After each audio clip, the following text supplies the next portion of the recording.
औज़ु बिल्लाहि मिनश शैतानिर रजीम बिस्मिल्लाहिर रहमानिर रहीम नहमदु व नसल्ली अला रसूलिहिल करीम रब्बि इश्रह ली सदरी वयस्सिर ली अमरी वहलुल उक़दतम मिन लिसानी यफ़क़हू क़ौली रब्बि ज़िदनी इल्मन। अस्सलामु अलैकुम।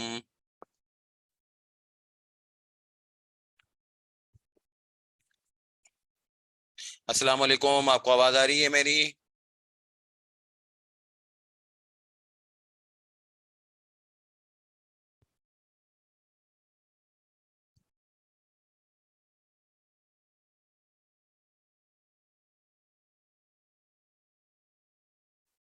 जी माशाल्लाह माशाल्लाह।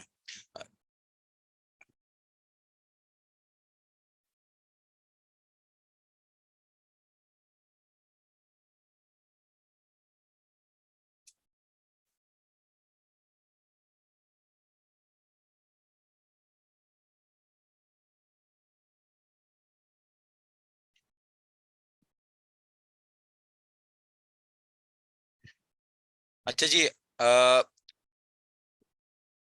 क्लास का स्टार्ट जो है वो करते हैं इस तरीके से कि first of all we should understand what we have to cover, यानी कि हमारा सिलेबस क्या है। इस सिलेबस से मुतालिक जो है वो आखिरी दम तक जो है, यानी कि जब तक हमारा जो है वो कोर्स खत्म हो रहा होता है, फिर इसके बाद एग्जाम की तैयारियां हो रही होती हैं, एक दिन पहले तक भी जो लोग जो है वो इसी के ऊपर परेशान हो रहे होते हैं कि क्या सिलेबस का पार्ट है और क्या सिलेबस का पार्ट नहीं है। तो सिलेबस का जो पार्ट है वो बहरहाल जो है वो आज आपको बताया जा रहा है। इसको अच्छे तरीके से जो है वो आप समझ लीजिए, फिर ख्वामा में इधर उधर जो है वो बार बार रिसर्च करने की जरूरत महसूस नहीं होनी चाहिए कि ये सिलेबस का पार्ट है कि सिलेबस का पार्ट नहीं है। देखिए, हम अल्लाह के पास जाएंगे तो हमें 5 सवालात के जवाब देने हैं। जिंदगी कैसे गुजारी, जवानी कैसे गुजारी, पैसा कहाँ पे कमाया, पैसा कहाँ पे खर्च किया, और जो इल्म हासिल किया उसके ऊपर कहाँ तक अमल किया। तो बेसिकली ये 5 सवालात जो हैं, इसका नबी पाक सल्लल्लाहु अलैहि वसल्लम ने पेपर लीक कर दिया है। सबको मालूम है ये सवालात हैं, इसके ऊपर तैयारी करना हमारा जिंदगी का मिशन है। हम खामखा में जो अननेसेसरी अपने ऊपर बर्डन ले लेते हैं, ठीक है, ये रस्म दुनिया है, हमें पढ़ाई करनी है और बहरहाल जो है वो एक तरीके से करनी है, क्योंकि जो दस्तयाब औकात हमारे पास हैं उसका सही इस्तेमाल ना करना, ये भी जो है वो एक जवाबदेही का मामला हो जाएगा अल्लाह के सामने। तो अच्छे तरीके से इसको इस्तेमाल करना है, मगर इसको हम ओवर बर्डन ना करें ताकि हम अपने जिंदगी के कोर मिशन से जो है वो दूर ना हट जाएं। बहरहाल पढ़ाई करनी है, रस्म दुनिया करनी है, जिस तरीके से करनी चाहिए उसके बेहतरीन तरीके से हम लोग इंशाल्लाह करेंगे। आप और मैं खाना खाते हैं तो ये नहीं कर सकते कि हम नाश्ते के वक्त जो है वो लंच और ब्रेकफास्ट भी ब्रेकफास्ट के साथ जो है वो हम लंच और डिनर भी कर लें और जो है वो ये कहें कि यार हमारा वक्त बचेगा। नहीं, ये नहीं हो सकता। हमारा जो है वो रस्म दुनिया का एक दस्तूर है, उस दस्तूर को फॉलो करते हुए हमें चलना पड़ता है। इसी तरीके से तीनों औकात में खाने खाए जाते हैं, 5 औकात में अपने अपने औकात पे नमाज पढ़ी जाती है। अपने अपने जो है वो जब वक्त आता है तो लोग हज करते हैं, कुर्बानी करते हैं, रोजे रखते हैं। इसी तरीके से पढ़ाई के भी औकात को मुकर्रर करते हुए हम जो है वो इंशाल्लाह जो है आपके साथ अभी जो है वो कुछ सिलेबस को शेयर करने जा रहे हैं। उन सिलेबस के ऊपर आप लोगों को बस ये आज की क्लास में ये जान लेना है कि यही सिलेबस है हमारा, इसके ऊपर खुदारा अपने आप को ओवरबर्डन ना कीजिएगा। आप इस सिलेबस को मुकम्मल करने के लिए पैदा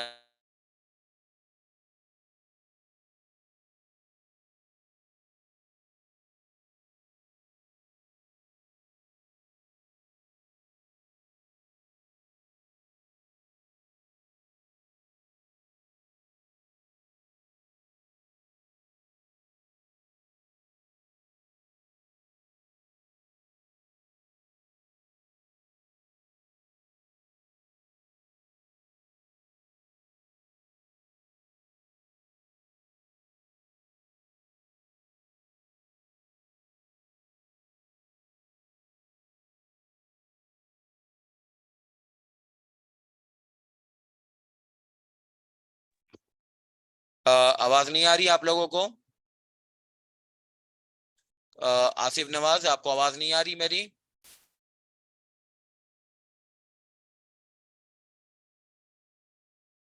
आपको आवाज नहीं आ रही मेरी? चलें। तो अपने आप को फोकस रखते हुए हम जो है वो अभी पढ़ाई करने जो है वो जा रहे हैं इस तरीके से कि सबसे पहले हमें जो है वो सिलेबस के अंदर क्या कवर करना होगा। सिलेबस के अंदर हमें 35 से 45 नंबर की सेक्रेटरियल प्रैक्टिसेस कवर करनी होगी। देखिए, कंपनीज एक्ट आपने अपनी केफ लेवल स्टडीज में भी पढ़ा हुआ है, केफ 7 में आपने पढ़ा हुआ है। वहां पे ये कॉर्पोरेट लॉ के नाम से जो है वो बेसिकली आप पढ़ते थे, या कंपनी लॉ के नाम से आप पढ़ते थे। आज की क्लास में इसका नाम जो है बेसिकली जो है वो लॉ की प्रैक्टिस यानी सेक्रेटरियल प्रैक्टिसेस के नाम से आप इसको जानोगे। थोड़ा सा जो है वो बस ये होगा कि जो पहले पढ़ाई की जाती थी, आज उसको जो है वो समझाने या फिर एक जो है वो इंटरप्रेट करने के हवाले से थोड़ा सा जाना जाएगा। और 35 से 45 नंबर इस सेक्रेटरियल प्रैक्टिसेस के एरिया के लिए लॉ में मुख्तस किए गए हैं। Basically this is the area where you have to cover how to apply the law. And being a company secretary, जब आप अपनी पोजीशन पे इंशाल्लाह बैठेंगे तो आप जो है वो अपनी जो जिम्मेदारियां निभाएंगे, वहां पे जाहिर बात है आपका काम ये तो नहीं होता है कि किसी को पढ़ पढ़ के लो सुना रहे होंगे। वहां पे आपको लो में जो लिखी हुई चीजें हैं उसको जो है वो बेसिकली प्रैक्टिकली इम्प्लीमेंट करना है। तो वो इम्प्लीमेंटेशन को आपकी जो है वो मशावरत से, आपकी जो है वो ताउन से मैं आपके सामने पेश करूंगा। तो उसको जो है वो सेक्रेटरियल प्रैक्टिसेस के एरिया के अंदर 35 से 45 नंबर के लिए हमें ये करना होगा कि सबसे पहले तो हम जो है वो सेक्शन 1 से लेकर 275 तक पढ़ लें, फिर 293 से 302 पढ़ लें, फिर 304 से 306 तक पढ़ लें, और 312 से लेकर 396 तक पढ़ लें, और 406 से 468 तक पढ़ लें, और 471 से 473, 498, 500 और 505। ये जो है वो जो सारे सेक्शंस यहाँ पे लिखे हुए हैं, टोटल कंपनीज एक्ट में जो सेक्शंस हैं, उन सेक्शंस में से ये सेक्शंस जो है वो आपको अपनी सिलेबस के लिए पढ़ाई करनी है। यानी कि जो है वो कुछ सिलेक्शंस हैं, उन सिलेक्शंस को मद्देनजर रखते हुए ये सेक्शंस हैं जो सिलेबस के तायुन करने वाले लोगों ने हमें समझाए हैं। बस इन्हीं सेक्शंस के ऊपर आप अपनी पढ़ाई फोकस रखिएगा। हमारी पढ़ाई के अंदर बेसिकली ये जो एरिया है, हम उसको 5 सेगमेंट में डिवाइड कर देते हैं। यानी कि हम ऐसे करते हैं कि पहले हम कंपनी बनाने या कंपनी के सेटअप के बारे में सीखने जाते हैं, जो सेक्शन 1 से लेकर 56 नंबर तक सेक्शन की बातचीत होगी। फिर इसके बाद जो है वो सेक्शन नंबर 57 से लेकर 130 नंबर तक कंपनी की फाइनेंसिंग की हम बात करते हैं। कंपनी को दो तरीकों से फंड इंजेक्ट किए जाते हैं, एक को लेवरेज कहते हैं और एक को जो है वो एक को लेवरेज कहते हैं, और एक को जो है वो बेसिकली इक्विटी कैपिटल कहते हैं। तो लेवरेज को और इक्विटी कैपिटल को जो है वो हमें अलग अलग तरीके से पढ़ना होगा कि किस तरीके से ये फंड इंजेक्ट होते हैं। ये सेक्शन नंबर 57 से लेकर 130 तक दूसरा एरिया पढ़ा जाएगा। पहला 1 से लेकर 56 तक जो है वो सेटअप हुआ, फिर 57 से लेकर 130 तक जो है वो कंपनी की फाइनेंसिंग हुई, फिर इसके बाद 131 से लेकर 131 से लेकर 198 तक जो है वो हम कंपनी की मैनेजमेंट और एडमिनिस्ट्रेशन से मुतालिक बातचीत पढ़ेंगे। उसके अंदर जो है वो ये होता है कि डायरेक्टर्स जो हैं वो कंपनी के डिसीजंस लेते हैं, कुछ मामलात में वो खुद फैसला कर लेते हैं, कुछ मामलात में वो मेंबर से मशावरत या मेंबर्स की अप्रूवल लेते हैं। तो उन सेक्शंस को 131 से लेकर 198 तक कैप्सूलेट किया गया है लॉ के अंदर। फिर इसके बाद जो है वो 199 से लेकर 253 तक जो है वो इन्वेस्टमेंट, अकाउंट्स, ऑडिट और डिविडेंड से मुतालिक है। यानी कि इसको हम इस तरीके से कह सकते हैं कि कंपनी बस अब चलना शुरू हो गई डायरेक्टर से और मेंबर से। अब कंपनी के रिकॉर्ड कीपिंग, कंपनी के सरमाए की हिफाजत, कंपनी के सरमाए के ऊपर जो है वो तकसीम के मामले जिसको डिविडेंड कहा जाता है, फिर इसके ऊपर सारे हिसाब किताब सही हो रहे हैं, इसके लिए ऑडिटर्स की इन्वॉल्वमेंट। तो इन सारे एरियाज के लिए 199 से लेकर 253 तक सेक्शंस है। तो टोटल हो गए 4 सेगमेंट। 4 सेगमेंट कौन कौन से? 1 से 56 तक कंपनी की बनने की बातचीत, 57 से लेकर 130 तक कंपनी की फाइनेंसिंग की बातचीत, 131 से लेकर 198 तक जो है वो कंपनी की मैनेजमेंट और एडमिनिस्ट्रेशन से मुतालिक बातचीत, 199 से लेकर 253 तक जो है वो कंपनी की अकाउंटिंग और ऑडिटिंग और जो है वो रिकॉर्ड कीपिंग और इन्वेस्टमेंट और मुनाफे की तकसीम के दस्तूर, ये बातचीत। और फिर 254 से लेकर बिल्कुल एंड तक यानी कि 505 तक जो है उन सेक्शंस का जो है वो अहाता किया जाता है जो कि कंपनी की वाइंडिंग अप, कंपनी की जो है वो बेसिकली इन्वेस्टिगेशन, कंपनी की इंक्वायरी, कंपनी के अंदर मामला सही नहीं हो रहे, उन चीजों के ऊपर मुख्तलिफ किस्म के जो है वो तरह प्रोविजंस लॉ के मौजूद हैं। और उसके ऊपर जो है वो हमें फिर पांचवें एरिया को मुकम्मल करना होता है। तो फिर से मैं आपकी याददानी के लिए पांच एरियाज बता दूं। नंबर वन जो है वो कंपनी की सेटअप, जो 1 से 56 तक हुआ। फिर जो है वो कंपनी की जो है वो फाइनेंसिंग, जो 57 से 130 हुआ। फिर इसके बाद जो है वो 131 से 198 जो है वो कंपनी की मैनेजमेंट और एडमिनिस्ट्रेशन हो गई। फिर 199 से 253 जो है वो कंपनी की जो है वो accounting, auditing, record keeping, investments और मुनाफे की तकसीम। और फिर 254 और ऑनवर्ड जो है मोस्टली जो है वो सेक्शंस के अंदर रेगुलेटर्स इन्वॉल्व हैं कि भाई कंपनी की इन्वेस्टिगेशन कर दी जाए, कंपनी की मैनेजमेंट को पकड़ लिया जाए, कंपनी की रिहेबिलिटेशन कर दी जाए, कंपनी की रिकंस्ट्रक्शन कर दी जाए, कंपनी के मर्जर्स कर दिए जाए, कंपनी को वाइंड अप कर दिया जाए।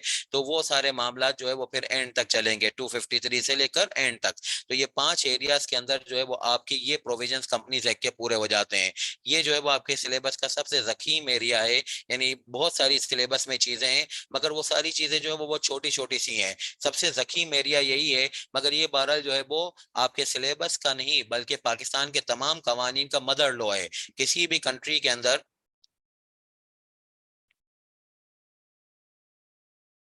किसी भी कंट्री के अंदर जो है वो कंपनी लॉ या कंपनीज एक्ट जो है वो बेसिकली मदर लॉ कहलाता है। मदर लॉ का मतलब ये होता है कि उस लॉ को पढ़ा जाए तो दूसरे सारे लॉ समझ में आ जाते हैं। जैसे पाकिस्तान में भी जितने कवानीन हैं, चाहे लेबर लॉज हों, चाहे जो है वो टैक्सेशन के लॉज हों, चाहे कस्टम्स के लॉ हों, सारे लॉज को पढ़ने के लिए अगर कंपनीज एक्ट जिसने पहले पढ़ा हुआ होता है तो उनको सारे लॉ को पढ़ना, समझना, अप्लाई करना बहुत आसान हो जाता है।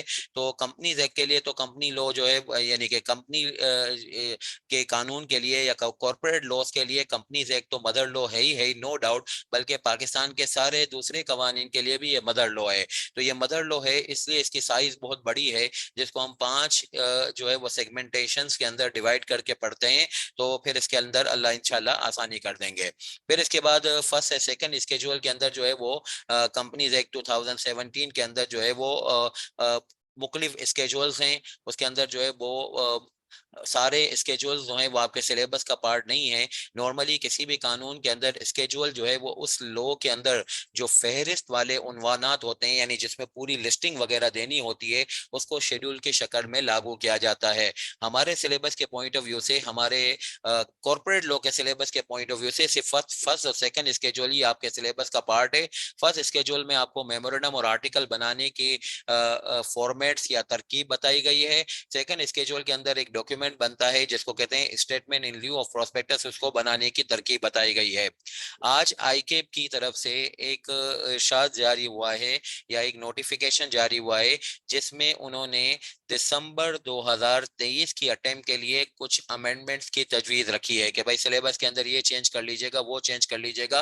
तो वन ऑफ द जो चेंज है आईकेप के आज के नोटिफिकेशन के अंदर, उसमें फर्स्ट स्केजुअल के अंदर कुछ चेंजेस जो है वो उन्होंने तरमीम की बातचीत की गई है। तो उसको फिर आप लोग जो है वो बेसिकली इस हवाले से भी जानेंगे कि फर्स्ट सेकंड स्केजुअल तो पढ़िए, वो खास तौर पे दिसंबर 2023 की अटेम्प्ट के लिए उसमें क्या चेंज आया है उसके हवाले से भी इसके ऊपर थोड़ा सा हमें ग्रिप लेनी होगी।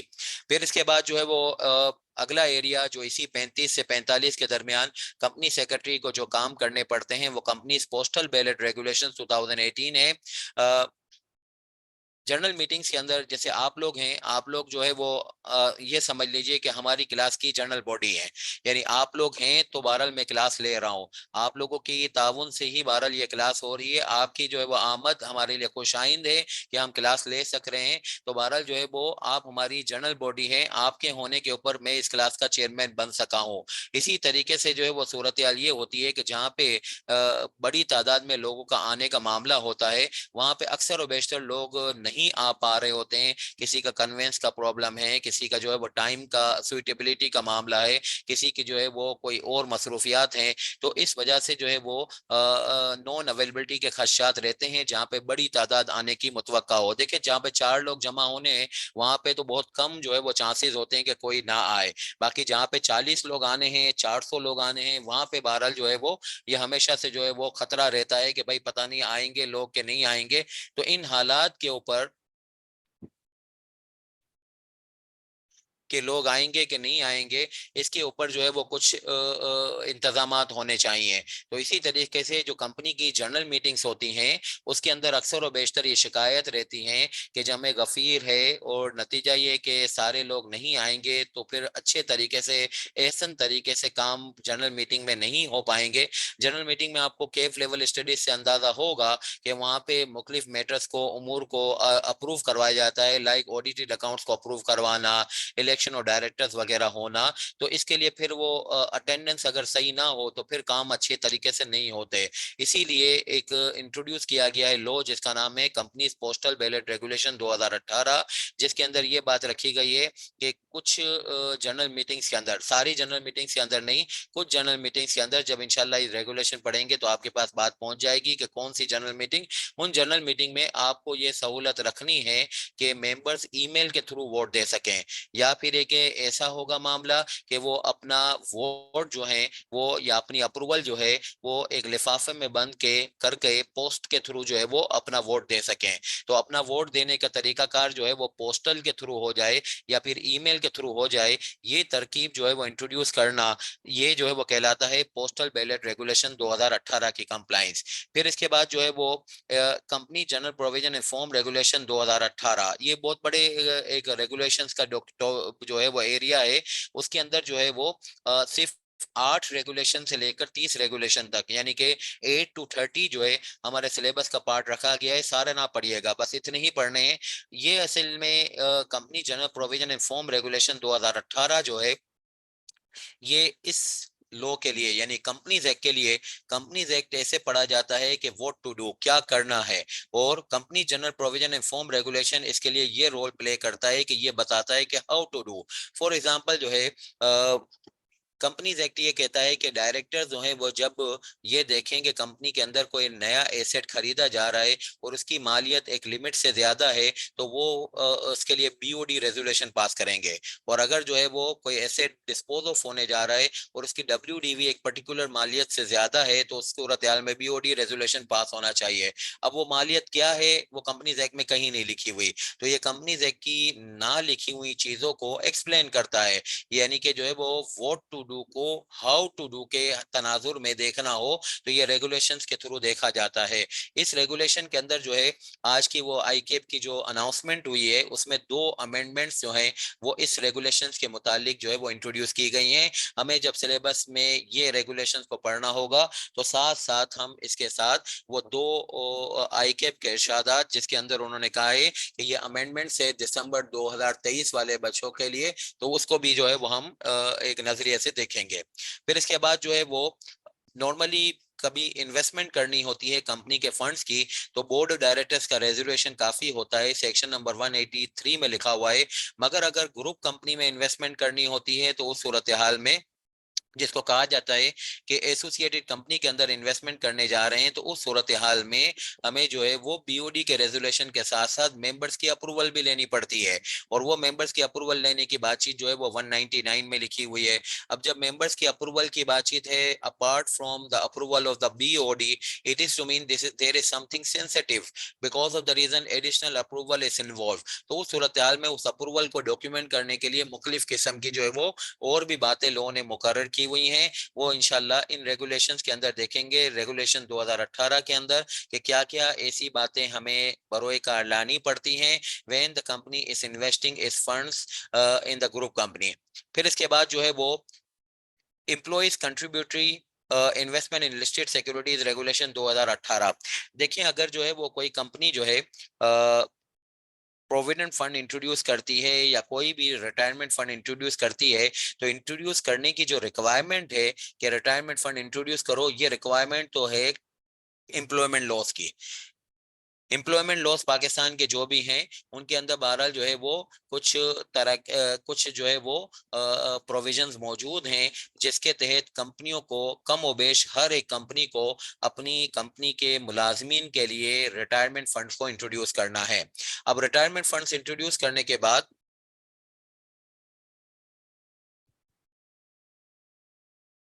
ये 2017 है जी, आपकी बिल्कुल बात सही है कि ये 2018 जो है वो नहीं है, ये कंपनीज इन्वेस्टमेंट इन एसोसिएटेड अंडरटेकिंग रेगुलेशन 2017 है। जी बिल्कुल सही है, 2017। शुक्रिया आपका। अच्छा, एम्प्लॉयज कंट्रीब्यूटरी फंड रेगुलेशंस की मैं बातचीत कर रहा था। इसके ऊपर जो है वो मैंने कहा कि एम्प्लॉयमेंट फंड्स जो हैं वो एम्प्लॉयमेंट रिटायरमेंट फंड्स जो हैं वो इंट्रोड्यूस तो किए जाते हैं एम्प्लॉयमेंट लॉस की रिक्वायरमेंट की वजह से, मगर ये कि जब इंट्रोड्यूस किए जाएंगे तो उसके फंड्स कहाँ कहाँ इन्वेस्टमेंट हो जाएंगे, उसके लिए कंपनीज एक्ट में जो है वो 218 नंबर सेक्शन जो है वो इसके ऊपर जो है वो लागू हो जाता है कि वो रिटायरमेंट फंड्स जो कि जो है वो एम्प्लॉयमेंट लॉस की वजह से कंपनियों के अंदर इंट्रोड्यूस किए जाते हैं, उसके फंड्स कहाँ कहाँ इन्वेस्टमेंट होंगे। उसमें उन्होंने कहा है कि शेड्यूल बैंक में यानी कि किसी बैंक में अकाउंट खुलवा लीजिए, गवर्नमेंट सिक्योरिटीज में इन्वेस्ट कर दीजिए, या फिर ये कि जो है वो आप लिस्टेड सिक्योरिटीज में इन्वेस्ट कीजिए। मगर लिस्टेड सिक्योरिटीज में अगर आप इन्वेस्ट करेंगे तो एक तरीके से एक लिमिट से करेंगे, और वो तरीका और लिमिट जो है वो कहलाते हैं employees contributory investment in regulation to listed security regulation 2018। So this is basically a document that will be providing how to go with investment of the funds which are available with the company or which are available with the trustees of the retirement funds, के ताकि जो है वो employment के अंदर जो पैसे जमा हो रहे हैं वो अच्छे तरीके से एम्प्लॉयज की टेक केयर के लिए उसकी सेफ कीपिंग हो जाए। फिर इसके बाद जो है वो रिलेटेड पार्टी ट्रांजेक्शन्स के बारे में बातचीत। रिलेटेड पार्टी जो है वो ऑडिट के अंदर भी बहुत हसास मामला है। रिलेटेड पार्टी इंटरनेशनल जो क्राइम्स हैं उसके अंदर जो है वो रिलेटेड पार्टी ट्रांजैक्शंस को हमेशा मशकूक जो है वो नजरों से देखा जाता है, इसीलिए ऑडिट के अंदर ऑडिटर्स भी इसके ऊपर काफी हसास होते हैं, और कॉर्पोरेट लॉ के रेगुलेटर्स हैं वो भी काफी हसास हैं, और इसके ऊपर जो है वो आईएएस भी जो है वो मुख्तलिफ किस्म के डिस्क्लोजर्स को बयान करता है।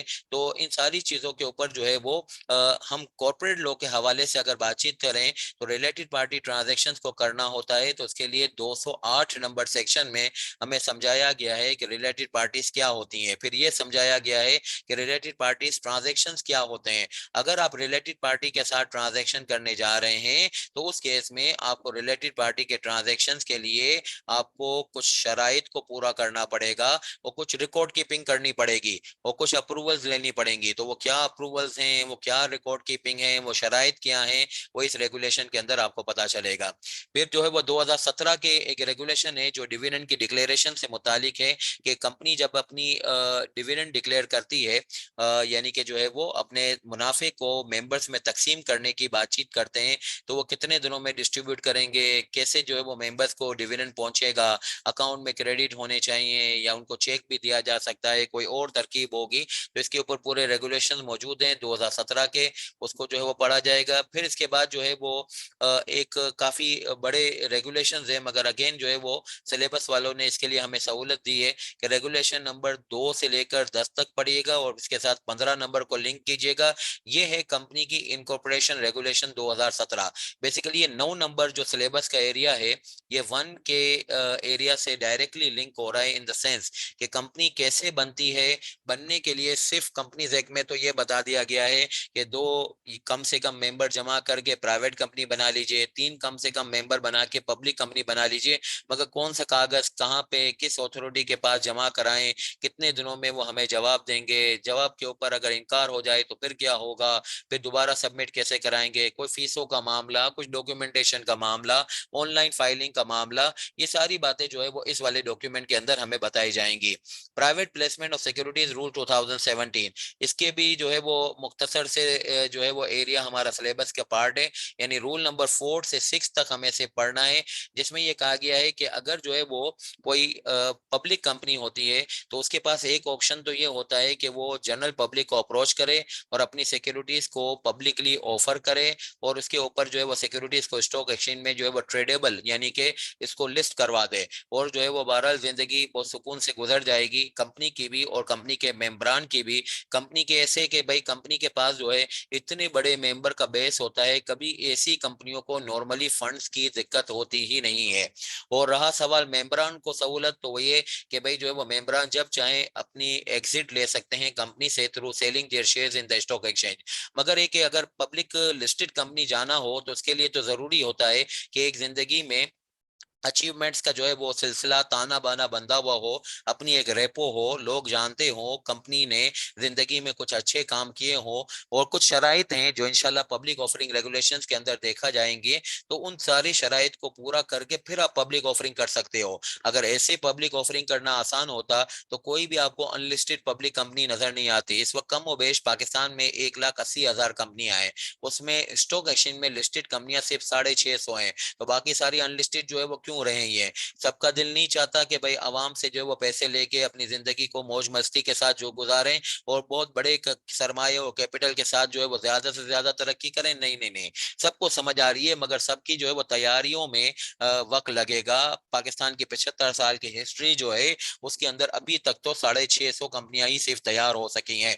तो बाकी जो है वो कंपनियां कहाँ जाती हैं? बाकी कंपनियां जो हैं वो जाती हैं प्राइवेट प्लेसमेंट के ऊपर। तो प्राइवेट प्लेसमेंट में कुछ, प्राइवेट प्लेसमेंट का मतलब ये होता है कि you are generating capital internally, internally to mean कि अपने दोस्त यारों से, अपने साथियों से, अपने करीबी रुफका से, तो उनसे जो पैसे रेस किए जाते हैं उसमें कुछ जो है वो कंपनियों के ऊपर, कुछ कंपनियां कौन सी है उसकी आज डिस्कशन नहीं करते, मगर कुछ कंपनियों को कुछ कवायद पूरे करने पड़ते हैं कैपिटल रेस करने के लिए प्राइवेटली। उसको कहते हैं private placement of securities rule 2017।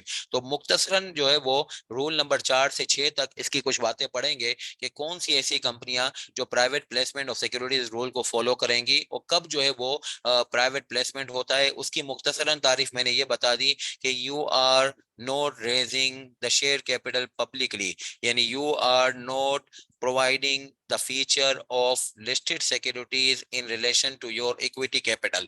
तो इन दैट सिचुएशन जो है आपकी कंपनी में जो कैपिटल उतरेगा वो प्राइवेट प्लेसमेंट के तौर पे उतरेगा। वो प्राइवेट प्लेसमेंट के अंदर ये रूल्स किसको फॉलो करने हैं, इस रूल में क्या लिखा हुआ है, वो इंशाल्लाह जगह पे बातचीत हो जाएगी।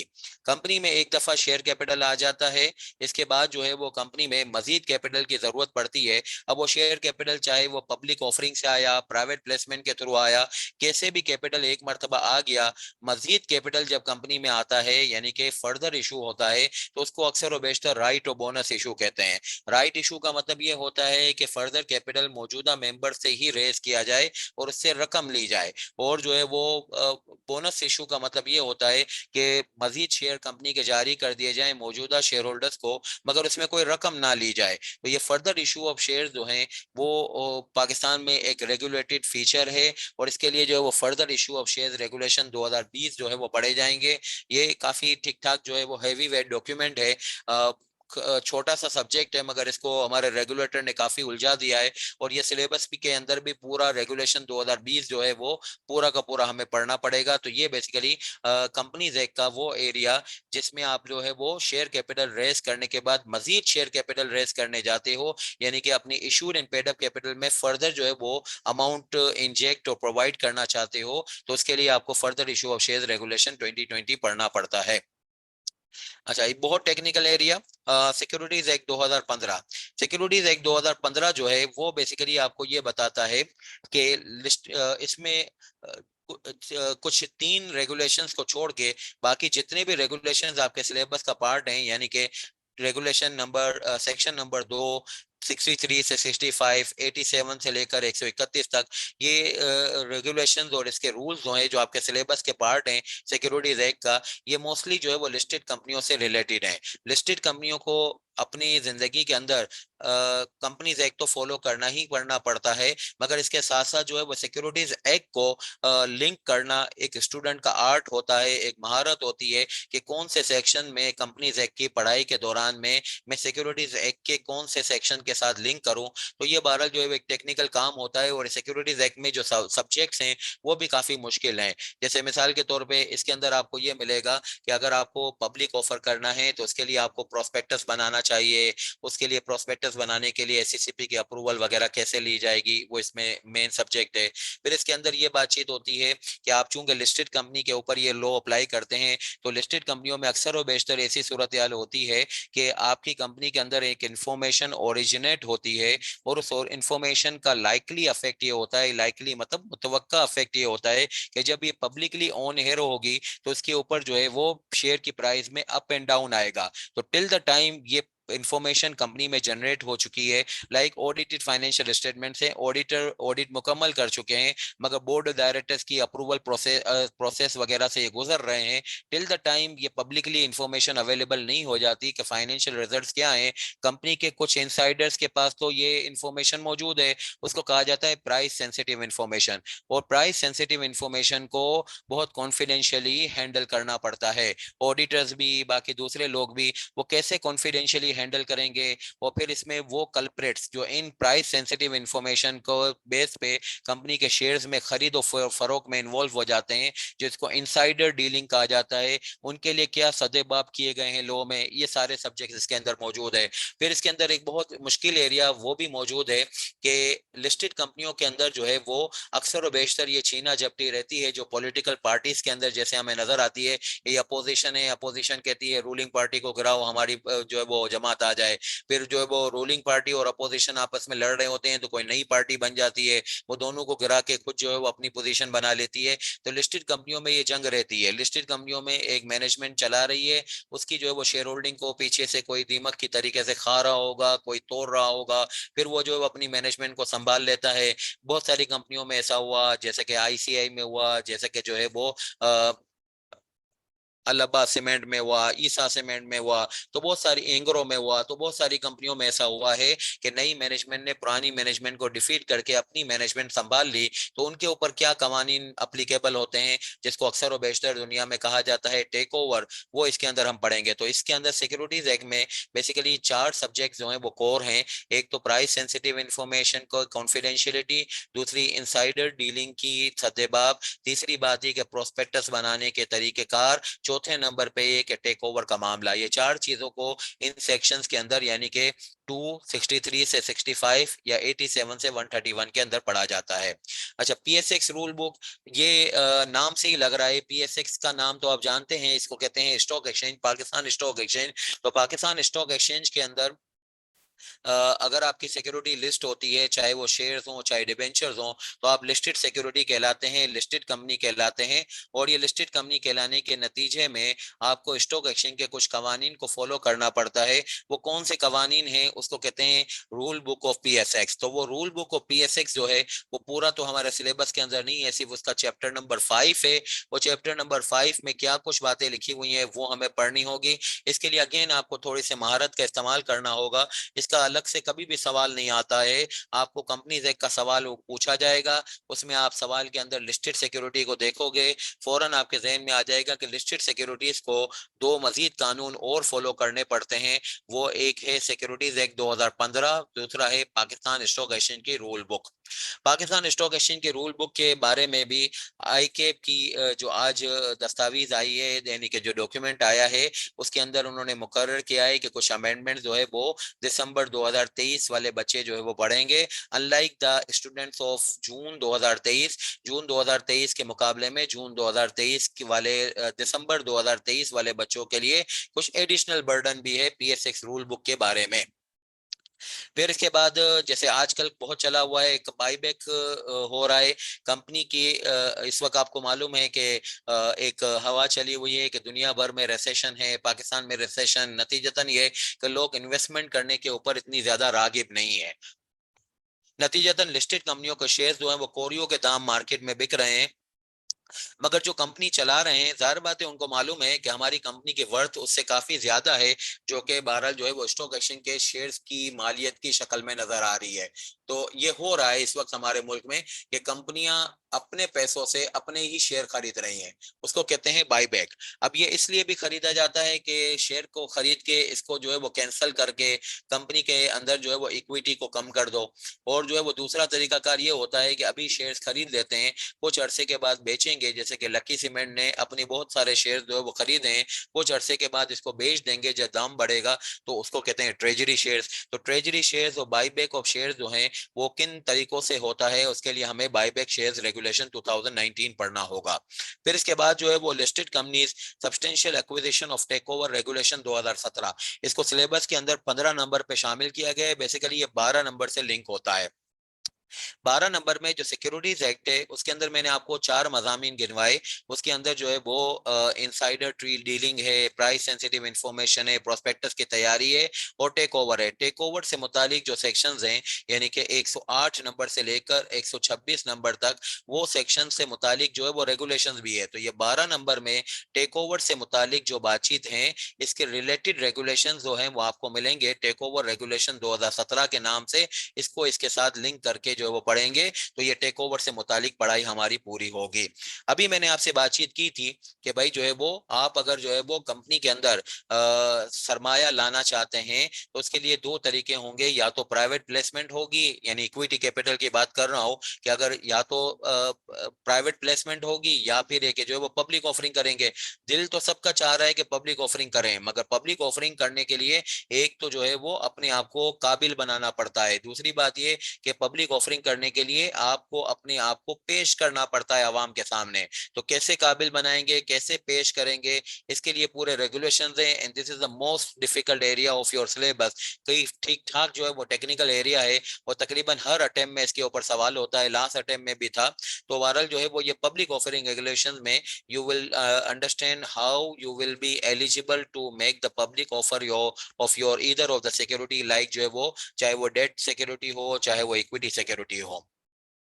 फिर इसके बाद जो है वो एनबीएफसी के अंदर, नॉन बैंकिंग फाइनेंस कंपनीज के अंदर, इसके अलावा जो है वो लिस्टेड कंपनियों के अंदर, इसके अलावा पब्लिक सेक्टर कंपनियों के अंदर आपके सिलेबस के अंदर जो एरियाज हैं उसके अंदर की अगर रह के बात करूं तो एनबीएफसी के अंदर, पब्लिक सेक्टर कंपनीज के अंदर और जो है वो लिस्टेड कंपनियों के अंदर आपको जो है वो 1/3 जो है वो डायरेक्टर्स इंडिपेंडेंट रखने पड़ते हैं। इंडिपेंडेंट का मतलब क्या होता है, उसके अंदर जो है वो इंडिपेंडेंट डायरेक्टर को ढूंढ के कहाँ से लाएंगे, इन सारी बातचीत के ऊपर जो है वो कंपनीज एक्ट का सेक्शन नंबर 166 है।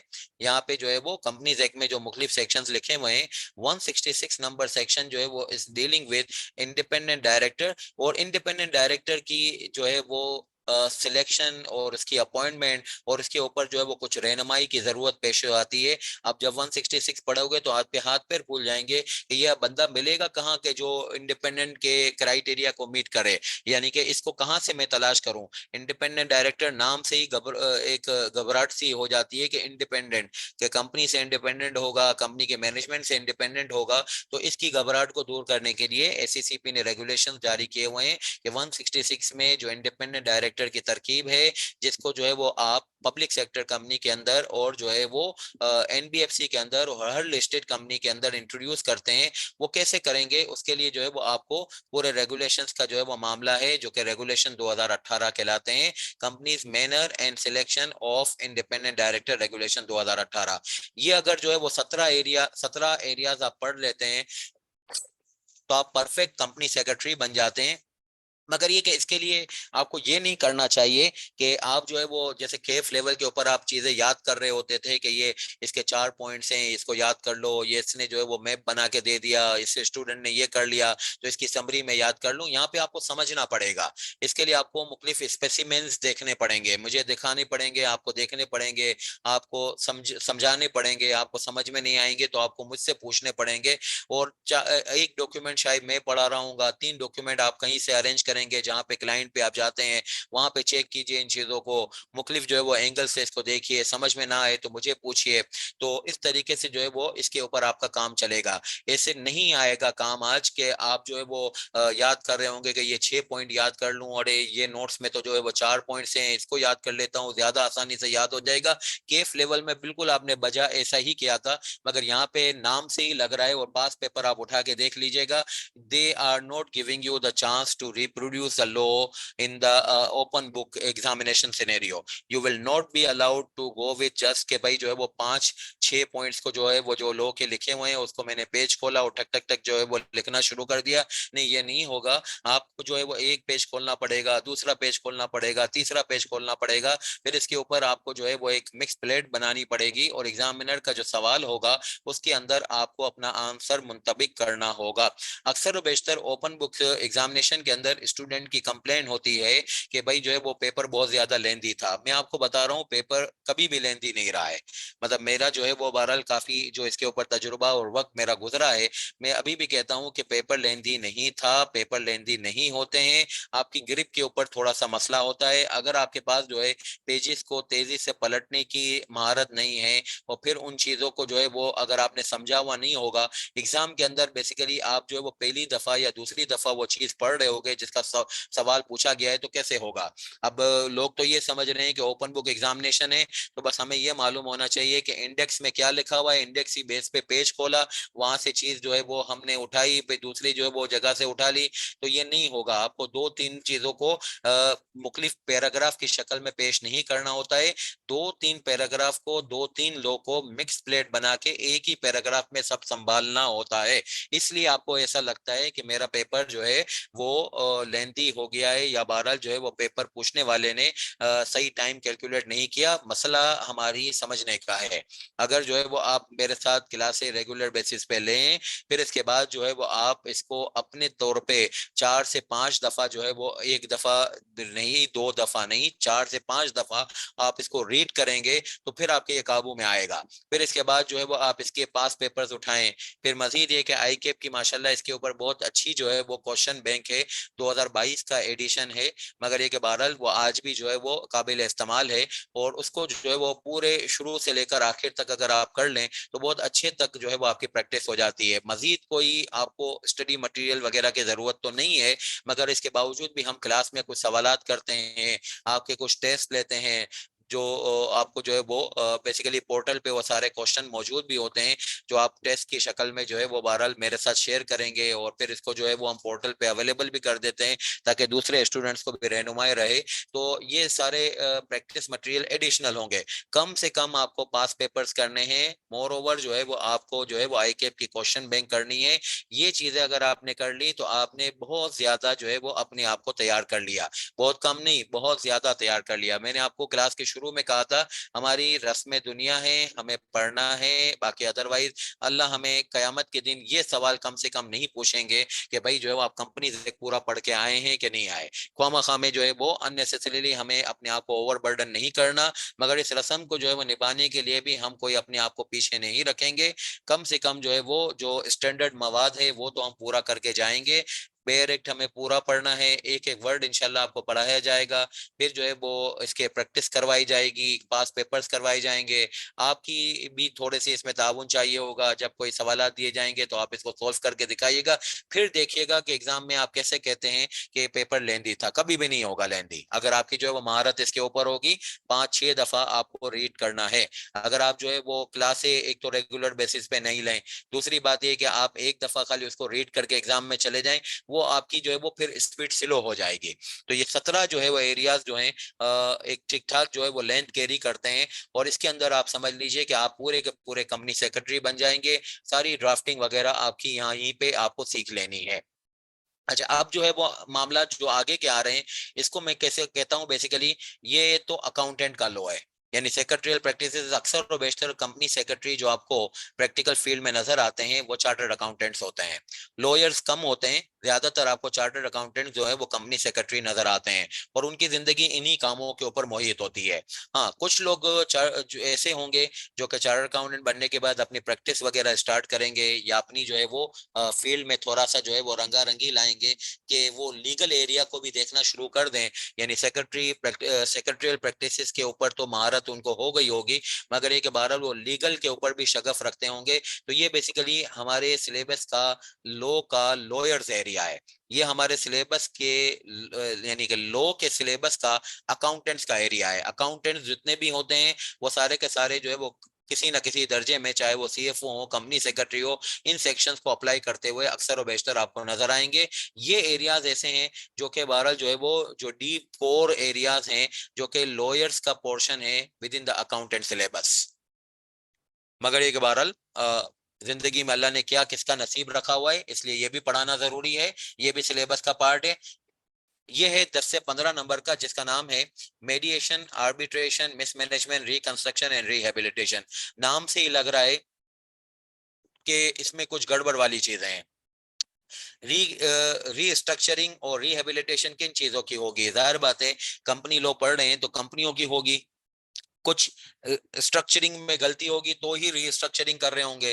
रिहेबिलिटेशन सॉर्ट ऑफ सर्जरी होती है, तो जो आदमी बीमार होता है, जिसका जो है वो ऑपरेशन होता है, उसी की बेसिकली रिहेबिलिटेशन कहला रही होती है। तो रिहेबिलिटेशन का मतलब कोई ऑपरेशन है, कोई सर्जरी है, वो तो कोई सेहतमंद आदमी की नहीं होती है। इसी तरीके से कोई सेहतमंद कंपनी की रिहेबिलिटेशन नहीं होती है। रीस्ट्रक्चरिंग नाम से ही लग रहा है कि स्ट्रक्चरिंग अगर रॉन्ग थी तभी तो रीस्ट्रक्चरिंग करने जा रहे हो। आर्बिट्रेशन और मेडिएशन एक ही तरीके की बातचीत है।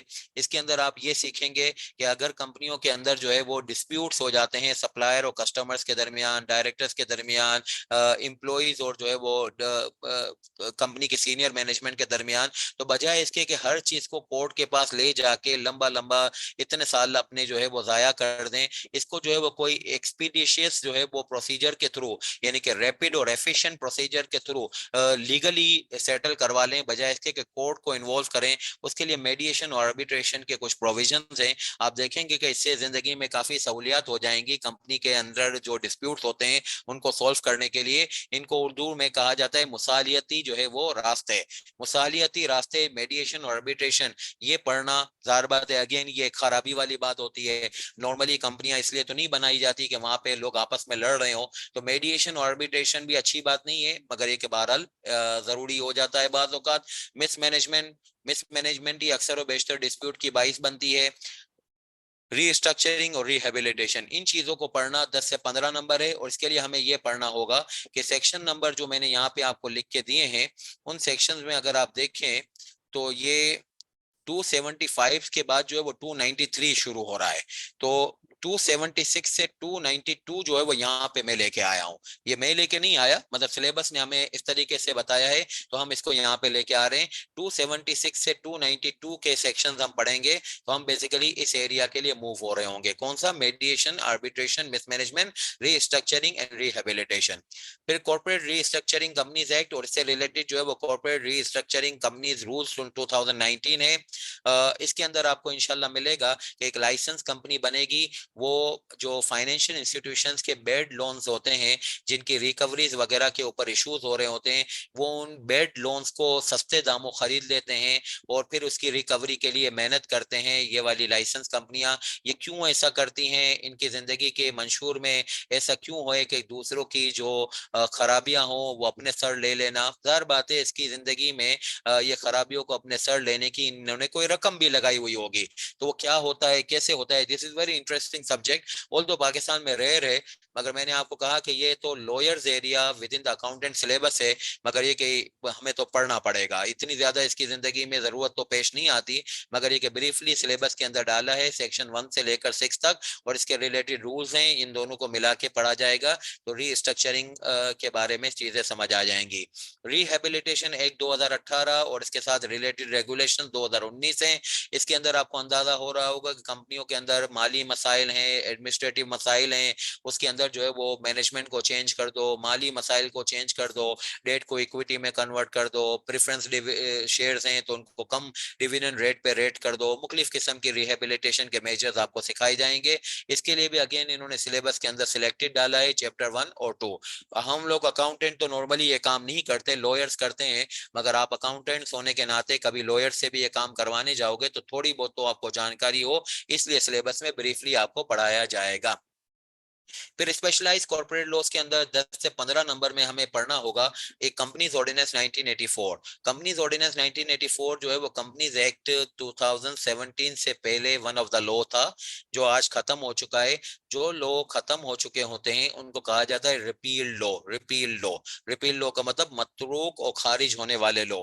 तो कंपनीज ऑर्डिनेंस 1984 आज हमारे जिंदगी में एक मतरूक और खारिज होने वाला लॉ है, मगर कलअदम लॉ को कुछ हद तक हम फॉलो करेंगे। वो ये कि एक एरिया है जिसको कहा जाता है एनबीएफसी का एरिया। तो एनबीएफसी का कॉन्सेप्ट जो है हमारे कंपनीज एक्ट में आज मौजूद नहीं है। आगे कभी आ जाएगा तो आ जाएगा, फॉर द टाइम बिंग नहीं है। तो पाकिस्तान में ये एनबीएफसी का सेक्टर ऑपरेट कैसे हो रहा है, ये कॉन्सेप्चुलाइज कैसे हुआ? ये कॉन्सेप्चुलाइज ऐसे हुआ कि हमें कंपनीज ऑर्डिनेंस 1984 के सेक्शन नंबर 282 ए से लेकर 282 एन तक जो है वो पढ़ना होगा। कंपनीज एक्ट 2017 के सेक्शन नंबर 509 में ये लिखा हुआ है कि अगर आप पाकिस्तान में एनबीएफसी के बारे में जानना चाहते हो कि ये एनबीएफसी जो है वो सेक्टर जिसको non banking finance company sector कहते हैं, ये कैसे ऑपरेट हो रहा है, इसका कॉन्सेप्ट क्या है, तो ये कंपनीज एक्ट में तो कहीं नहीं लिखा हुआ। तो आप इसके लिए कहाँ पे जाइएगा? इसके लिए जाइएगा कंपनीज ऑर्डिनेंस 2000, कंपनीज ऑर्डिनेंस 1984 में जाइएगा। तो इसको कहा जाता है कि सेविंग वाला सेक्शन। 509 नंबर सेक्शन जो कंपनीज एक्ट का है, ये पुराने लॉ के एक मखसूस कॉन्सेप्ट को आज भी उजागर कर रहा है। इस कॉन्सेप्ट को उजागर करने की एक्सरसाइज को कहते हैं सेविंग। नए लॉ में पुराने लॉ की एक सेविंग रखी गई है। वो पुराने लॉ की कौन सी सेविंग आज जो है वो हमारे काम आएगी? एनबीएफसी को जानने वाली बातचीत के ऊपर हमारी इसके ऊपर रोशनी मिलेगी।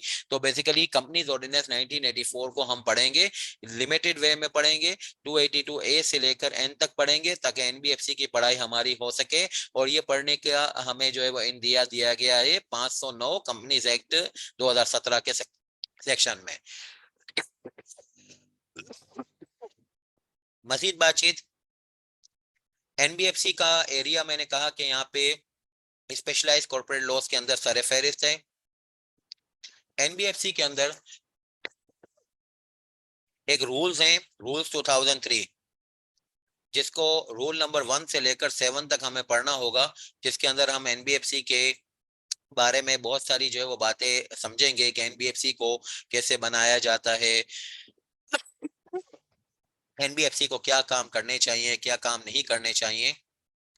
एनबीएफसी नोटिफाइड एंटिटीज रेगुलेशन 2008, ये बेसिकली एनबीएफसी रूल्स 2003 के अंदर व्हाट टू डू को हाउ टू डू के नाम से अगर जानना हो, बहुत सारी रिक्वायरमेंट्स को कैसे करना चाहिए उसके लिए रेगुलेशंस पढ़ने चाहिए। ये रेगुलेशंस जो है वो यहाँ पे आपको मैंने लिस्ट किए हुए हैं, 2, 3, 9, 10, 15, 20, 16, 18 और 25, ये रेगुलेशंस हमें पढ़ने होंगे।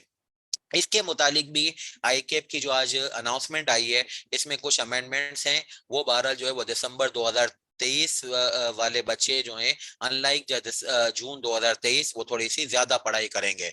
तो एनबीएफसी रेगुलेशन 2008 के अंदर भी आईकेप के आज जो है वो एलामिया के अंदर कुछ अमेंडमेंट्स तजवीज की गई हैं। इंश्योरेंस ऑर्डिनेंस 2000 और बैंकिंग ऑर्डिनेंस, ये पाकिस्तान का फाइनेंशियल सेक्टर कहलाते हैं।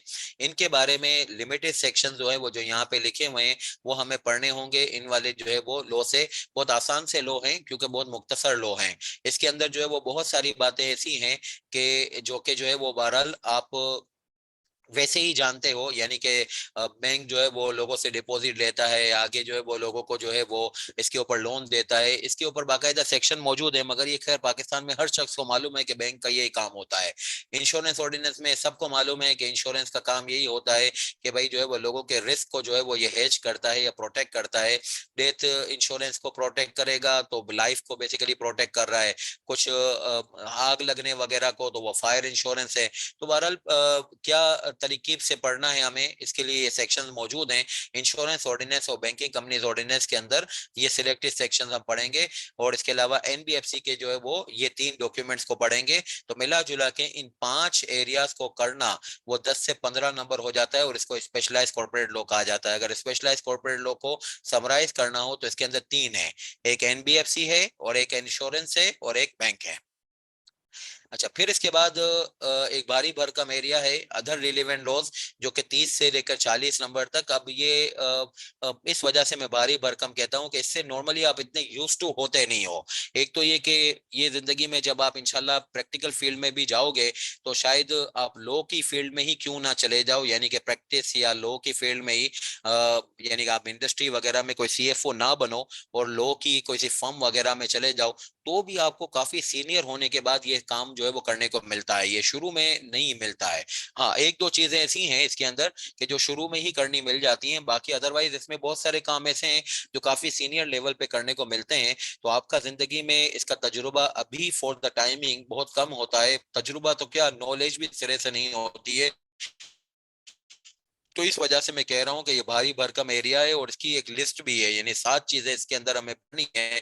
तो वो बहरहाल क्या है जो 30 से 40 नंबर के लिए पढ़ा जाएगा। Foreign exchange manual state bank of Pakistan का है।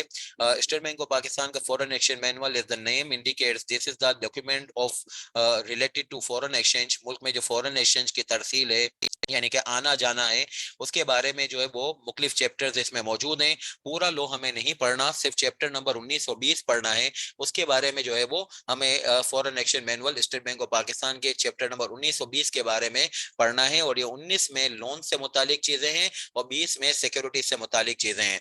फॉरेन करेंसी लोन मुल्क में कैसे लेते हैं, बाहर से जब लोन आया तो इसको रीपे कैसे करेंगे, फिर इसकी तरीके से जो फॉरेनर्स की पाकिस्तान में इन्वेस्टमेंट होती है इंक्लूडिंग स्टॉक एक्सचेंज में इन्वेस्टमेंट, फिर उनको डिविडेंड कैसे रवाना होता है, ये सारी चीजें चैप्टर 19 और 20 में इंशाल्लाह आप पढ़ेंगे। इसके ऊपर भी आई कैप के आज के एलामिये में मौजूद है कि ये फॉरेन एक्सचेंज मैनुअल जो स्टेट बैंक ऑफ पाकिस्तान का है, इसके चैप्टर 20 में कुछ चीजें मजीद जो है वो सिलेबस में ऐड की गई हैं। वो सिलेबस में ऐड की हुई चीजें जो है वो इंशाल्लाह हम अपनी जगह पे देख लेंगे। कंपटीशन एक्ट 2010, इसके अंदर जो है वो हमें ये बताया गया है कि मुल्क में या बल्कि दुनिया में ऐसा होता है कि हर आदमी अपनी फील्ड में बढ़ से बढ़ के यानी कि आगे से आगे जाना चाहता है। वो चाहता है कि मेरी राह में कोई रुकावट ना हो, मेरे कॉम्पिटिटर्स कोई ना आए।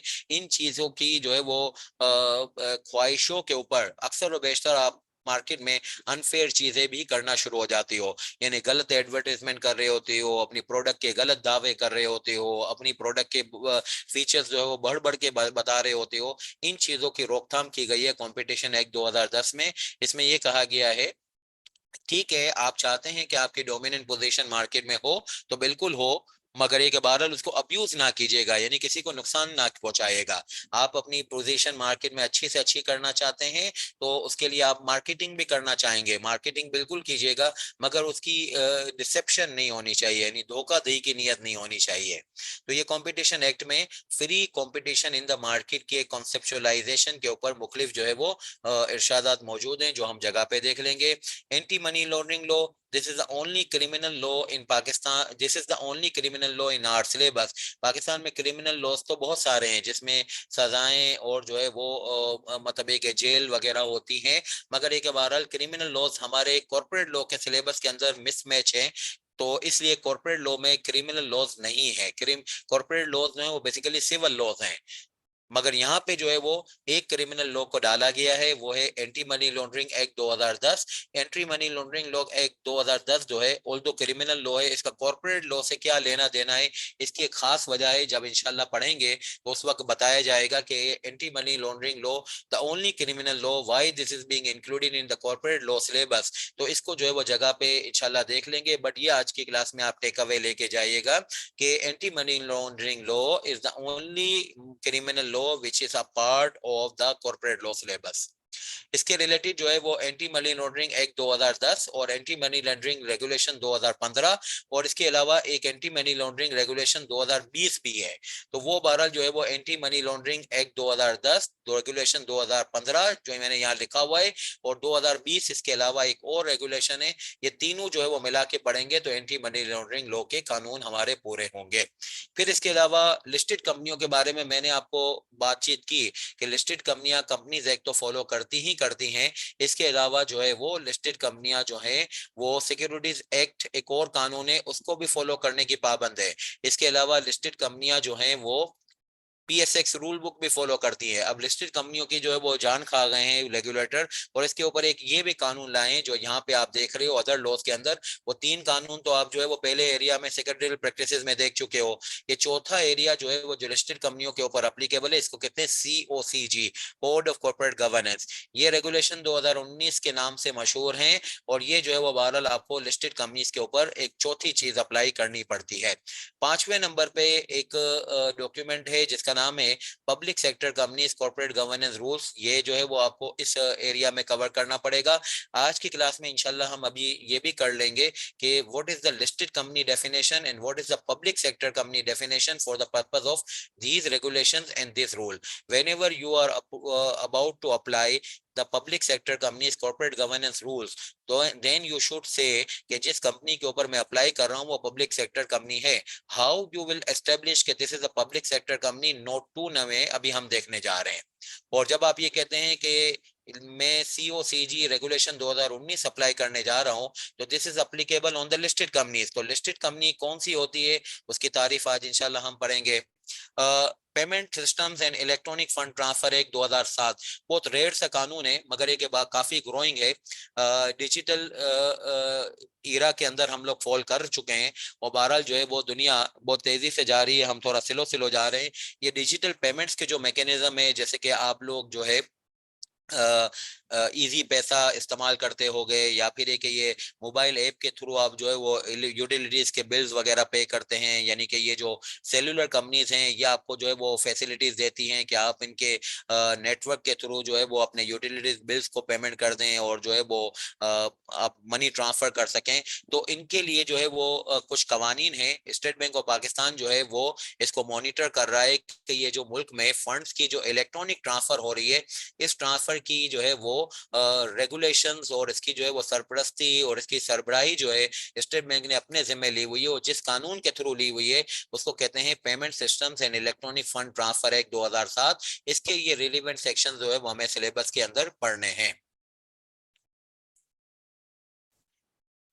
जैनब जेरा कह रही हैं कि भाई आवाज आ रही है। अली रजा भी कह रहे हैं आ रही है। हमजा के पास जो है वो कोई शिकायत है।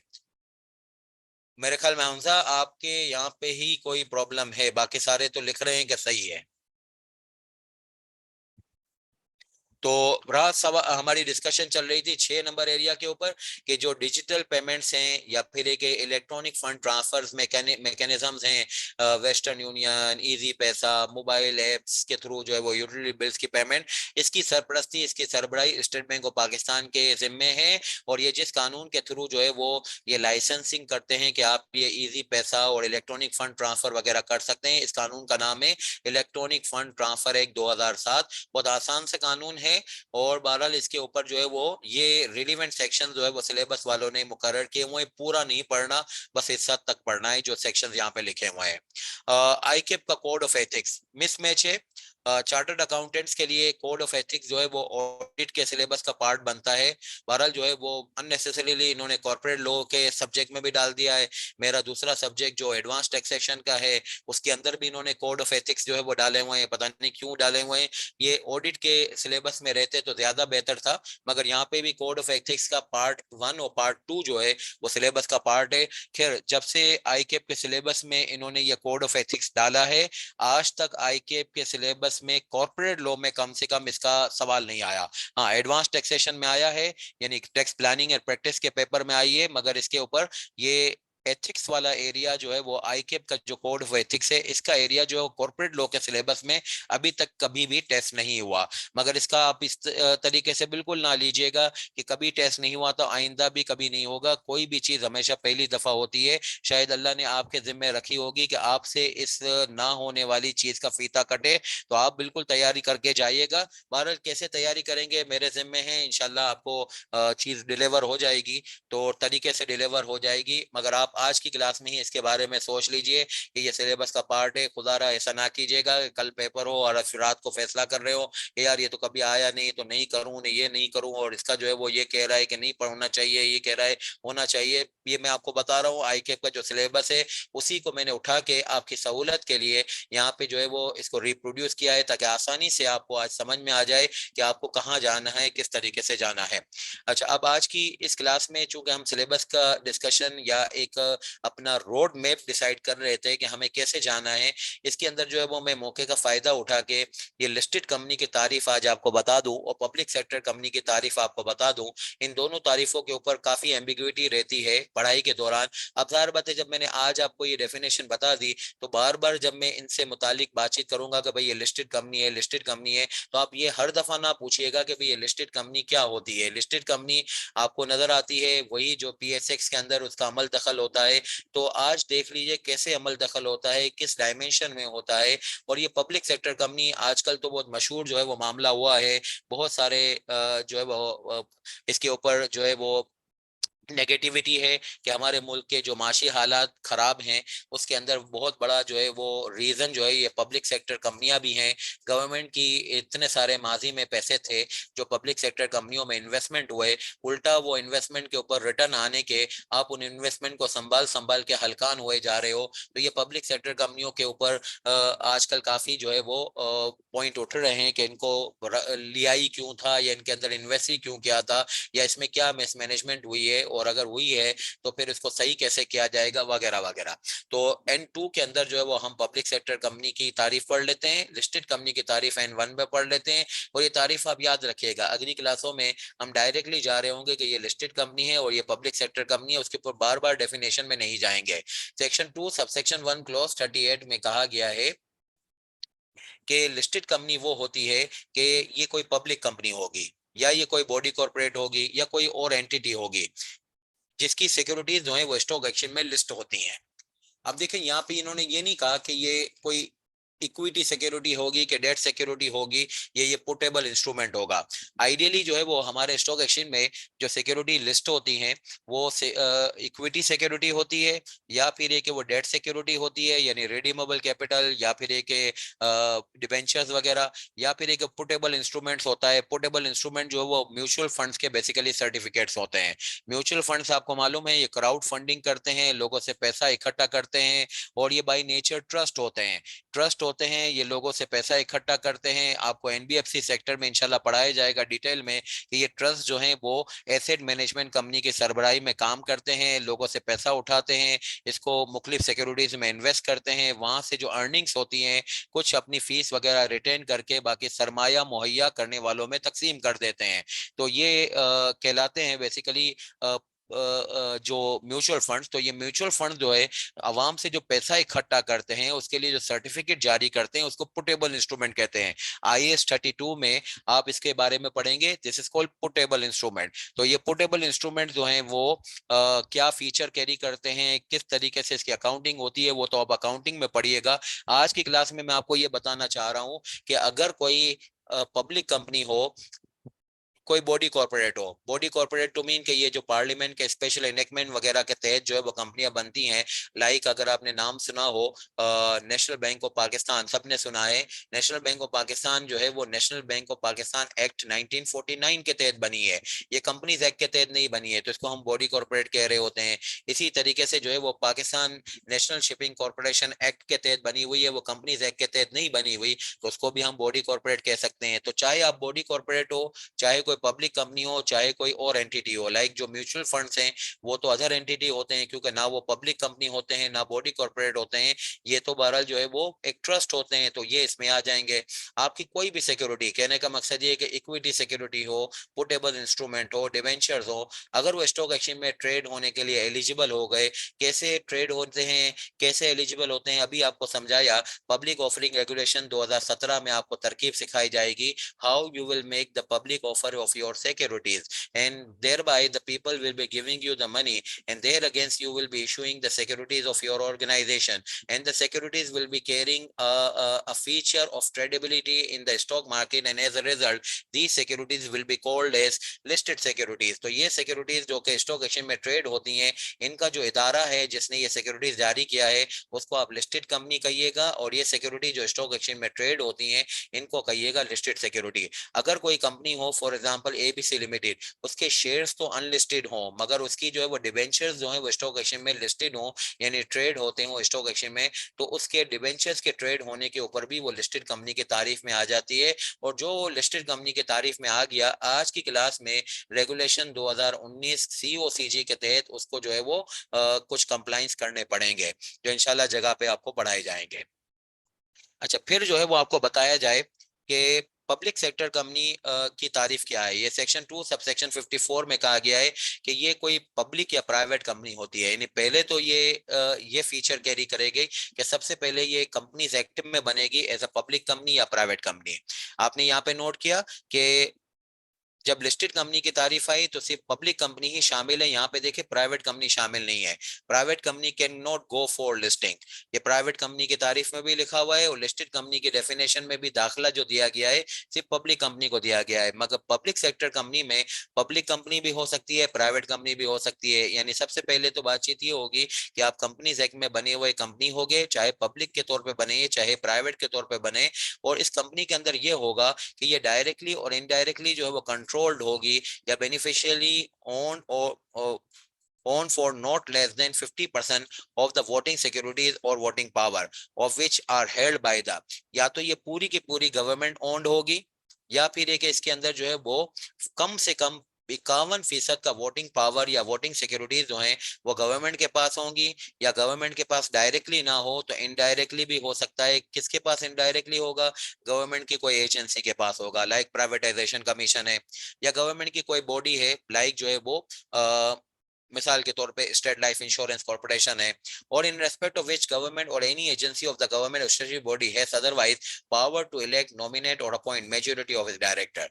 तो गवर्नमेंट की अगर किसी भी प्राइवेट और पब्लिक कंपनी के अंदर शमूलियत ये हो गई कि उसकी 100% शेयर होल्डिंग गवर्नमेंट के पास हो, या कम से कम उसकी 51% वोटिंग पावर गवर्नमेंट के पास हो, या फिर ये कि जो है वो गवर्नमेंट के पास मेजॉरिटी ऑफ द डायरेक्टर्स को अपॉइंट, इलेक्ट और नॉमिनेट करने का इख्तियार हो, यानी डायरेक्टर्स को लाने का इख्तियार हो, तो इन तीनों में से कोई भी एक चीज अगर आपकी उस कंपनी में हो जाती है, आपकी किसकी? गवर्नमेंट की। गवर्नमेंट की मतलब क्या? फेडरल या प्रोविंशियल गवर्नमेंट। और जो है वो गवर्नमेंट का डायरेक्टली असर रसूख ऐसा ना हो तो गवर्नमेंट की कोई स्टेचुटरी बॉडी हो, गवर्नमेंट की कोई एजेंसी हो, तो इनडायरेक्ट गवर्नमेंट का स्टेक हो जाए तो भी चल जाएगा, और इसके ऊपर वो कंपनी क्या कहलाएगी? वो पब्लिक सेक्टर कंपनी कहलाएगी।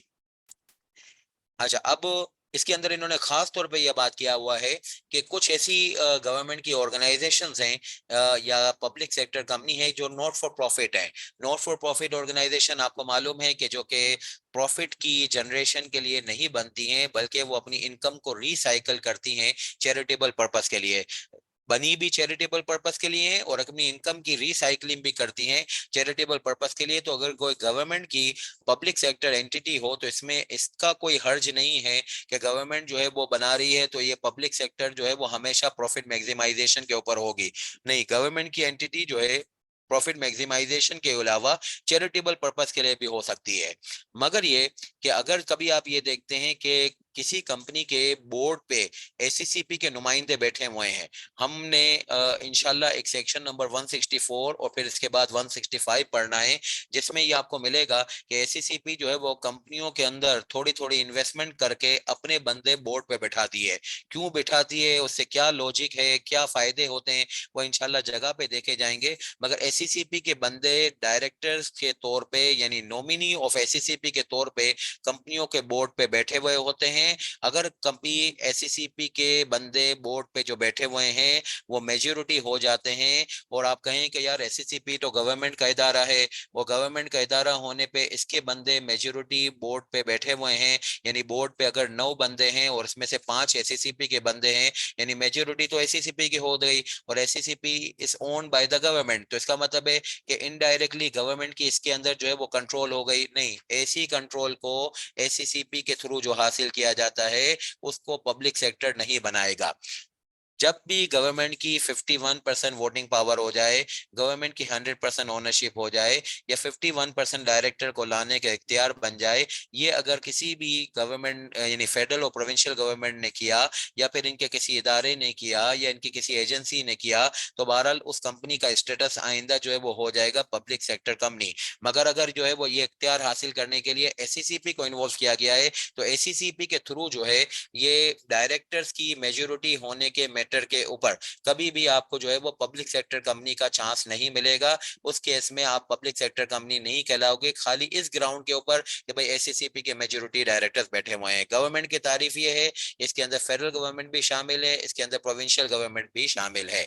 यानी कि कहने का मकसद ये हुआ कि फॉरेन गवर्नमेंट इसमें शामिल नहीं है। अगर कभी फॉरेन गवर्नमेंट की शेयर होल्डिंग किसी कंपनी में 51% या से जायद हो जाए, 100% हो जाए, या फॉरेन कंपनी के पास जो है फॉरेन गवर्नमेंट के पास जो है वो मेजोरिटी ऑफ द डायरेक्टर को लाने का इख्तियार हो जाए, तो उसके ऊपर फिर आप उसको पब्लिक सेक्टर कंपनी ना कहिएगा। अच्छा, अब इसकी एक दो कुछ इलस्ट्रेशन देख लीजिएगा कि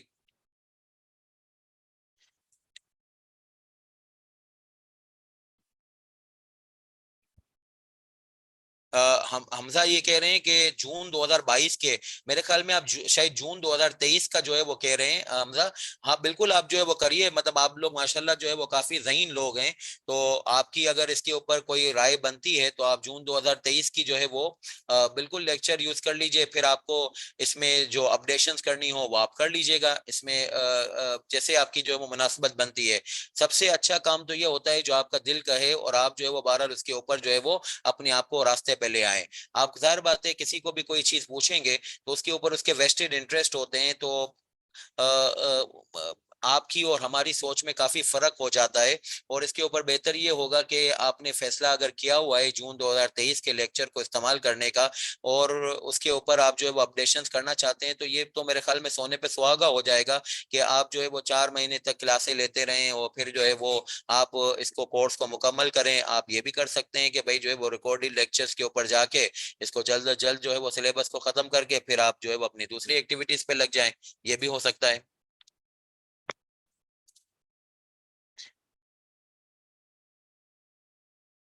अच्छा आइए, पाक अरब रिफाइनरी लिमिटेड जो है वो एक जॉइंट वेंचर होता है between government of Pakistan and Emirates of Abu Dhabi, was incorporated as a public limited company 1974। Pak Arab refinery company बाकायदा ऐसा ही है, ये गवर्नमेंट ऑफ पाकिस्तान और अबू धाबी की गवर्नमेंट जो है वो उनके साथ मुश्तरका तौर पे ये गवर्नमेंट 1974 में बनी थी, और ये कंपनीज एक्ट में पब्लिक लिमिटेड कंपनी बनी थी। गवर्नमेंट ऑफ पाकिस्तान जो है वो इसके अंदर 60% शेयर होल्डिंग कैरी कर रही है, 40% शेयर जो है वो इमाराती गवर्नमेंट जो है वो होल्ड कर रही है। 51% जो है वो गवर्नमेंट की शेयर होल्डिंग हो जाए, यहाँ पे तो 60% है, तो ये पार्को यानी पाक अरब रिफाइनरी क्या बन गई, ये पब्लिक सेक्टर कंपनी बन गई। पाक लीबिया होल्डिंग कंपनी, इसमें भी रियल ये सिचुएशन मैंने लिखी है। ये जॉइंट वेंचर है, इसमें गवर्नमेंट ऑफ पाकिस्तान और गवर्नमेंट ऑफ लीबिया के दरमियान में मुआहिदा हुआ था 1978 में। Ownership structure and board representation जो है वो इक्वली डिवाइडेड है between the two government, as the government does not have either the 51%। अब दोनों का 50-50% शेयर है, तो क्या गवर्नमेंट ऑफ पाकिस्तान का 51% स्टेक बन गया? नहीं, ना 51% स्टेक बन रहा है। And the power to elect, nominate और appoint majority of director, Pak Libya जो है वो पब्लिक सेक्टर नहीं बन रही। 50% डायरेक्टर्स गवर्नमेंट ऑफ पाकिस्तान के हैं, 50% डायरेक्टर्स गवर्नमेंट ऑफ लीबिया के हैं, आधे आधे हैं, तो मेजोरिटी ऑफ द डायरेक्टर्स को भी लाने का इख्तियार नहीं है। 51% वोटिंग पावर कैसे बनेंगे? आपके पास तो 50% शेयर होल्डिंग है। नतीजतन जो है वो दोनों शराइत पूरे ना होने के ऊपर पाक लीबिया होल्डिंग कंपनी जो है गवर्नमेंट के दस्तरस में होने के बावजूद भी पब्लिक सेक्टर के क्राइटेरिया पे नहीं आ रही। इसको ये पब्लिक सेक्टर रेगुलेशन 2013 जो मैं बता रहा था, वो वाले रूल्स इसको फॉलो करने की रिक्वायरमेंट नहीं होगी पाक लीबिया को। किसी वक्त में ऐसा था कि एससीसीपी के मेजोरिटी डायरेक्टर्स जो है वो पीएसएक्स के बोर्ड पे बैठे हुए थे। पाकिस्तान स्टॉक एक्सचेंज जो है वो इटसेल्फ एक लिस्टेड कंपनी है, तो पाकिस्तान स्टॉक एक्सचेंज जो है वो इटसेल्फ एक लिस्टेड कंपनी है। इसका बोर्ड ऑफ डायरेक्टर्स आज जो है वो तो बहरहाल ऐसा नहीं है जैसा मैं कह रहा हूँ, मगर एक वक्त में ऐसा था कि इसके मेजोरिटी ऑफ द डायरेक्टर्स जो बोर्ड पे बैठे हुए थे, बोर्ड ऑफ डायरेक्टर्स पे, वो एससीसीपी को रिप्रेजेंट करते थे। एससीसीपी के नुमाइंदे बेसिकली कंपनी के बोर्ड पे बैठे हुए थे। तो क्या वो पब्लिक सेक्टर कंपनी बन गई?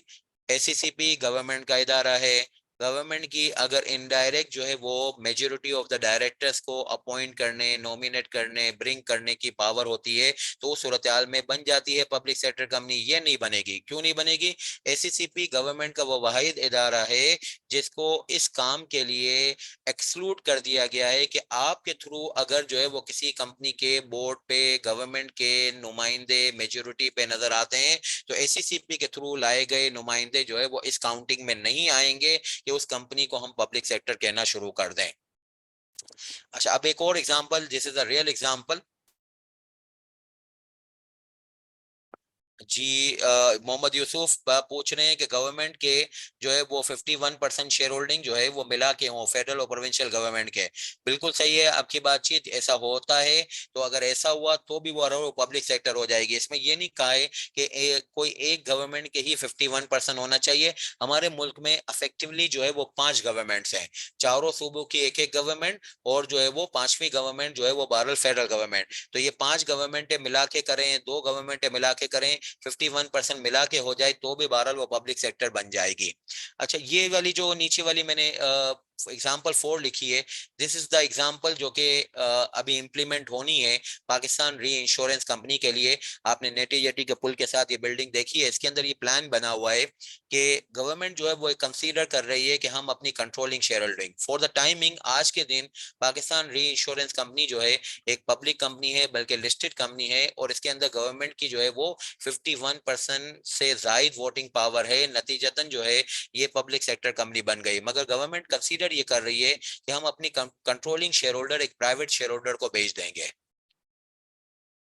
और इसमें ये एग्री हो रहा है कि वो प्राइवेट शेयर होल्डर सारी शेयर होल्डिंग एक साथ नहीं ले लेगा। शुरू में यानी कि कुछ अरसे के लिए वो एक टोकन शेयर होल्डिंग लेगा, थोड़ी शेयर होल्डिंग लेगा, फिर कंपनी के अंदर वो रिफॉर्म्स इंट्रोड्यूस करेगा, कंपनी को ठीक ठाक करेगा, फिर इसके बाद जो है वो पूरे पैसे गवर्नमेंट को देगा, यानी गवर्नमेंट की शेयर होल्डिंग के पैसे देगा। तो टोकन शेयर होल्डिंग जो है वो आएगी by the private investor with the right to appoint all the directors. और इसमें जो है वो डायरेक्टर जितने भी होंगे वो सारे के सारे प्राइवेट इन्वेस्टर्स के होंगे। प्राइवेट इन्वेस्टर के साथ ये एग्रीमेंट साइन हो रहा है कि भाई आपको कंपनी में रिफॉर्म्स इंट्रोड्यूस करके फिर हमें रकम देनी है, तो रिफॉर्म्स इंट्रोड्यूस करने के लिए बंदे चाहिए। बंदे जो है वो जब आएंगे कि जब उनका सुपरवाइजर यानी डायरेक्टर जो है वो इन्वेस्टर के हों, तो इन्वेस्टर के बंदे होंगे, डायरेक्टर्स होंगे, मेजोरिटी ऑफ द डायरेक्टर्स या सारे डायरेक्टर्स होंगे। गवर्नमेंट की शेयर होल्डिंग बहरहाल जो है वो टोकन ट्रांसफर हो रही है, बाकी कंट्रोल अभी भी गवर्नमेंट का है वोटिंग पावर के टर्म में। Although in this case the whole of BOD will be representing private shareholder, मगर स्टेटस ऑफ कंपनी जो है वो पब्लिक सेक्टर कंपनी ही रहेगा, क्योंकि गवर्नमेंट के अभी भी इसके अंदर जो है वो 51% और more of the voting securities हैं। अब इसके अंदर दोनों का कंट्रोल है। डायरेक्टर्स की टर्म में देखें तो प्राइवेट इन्वेस्टर का है, मगर ये कि जो है वो शेयर होल्डिंग के टर्म में देखें तो ये बेसिकली जो है वो गवर्नमेंट का पलड़ा भारी नजर आ रहा है।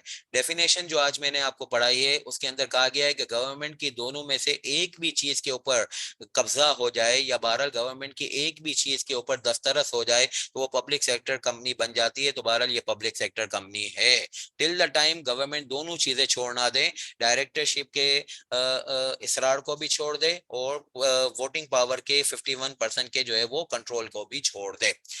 मजीद आपको एक बात बताते हैं जो मैंने यहाँ पे एग्जाम्पल के तौर पे नहीं लिखी है, वो आपसे ये बात करें कि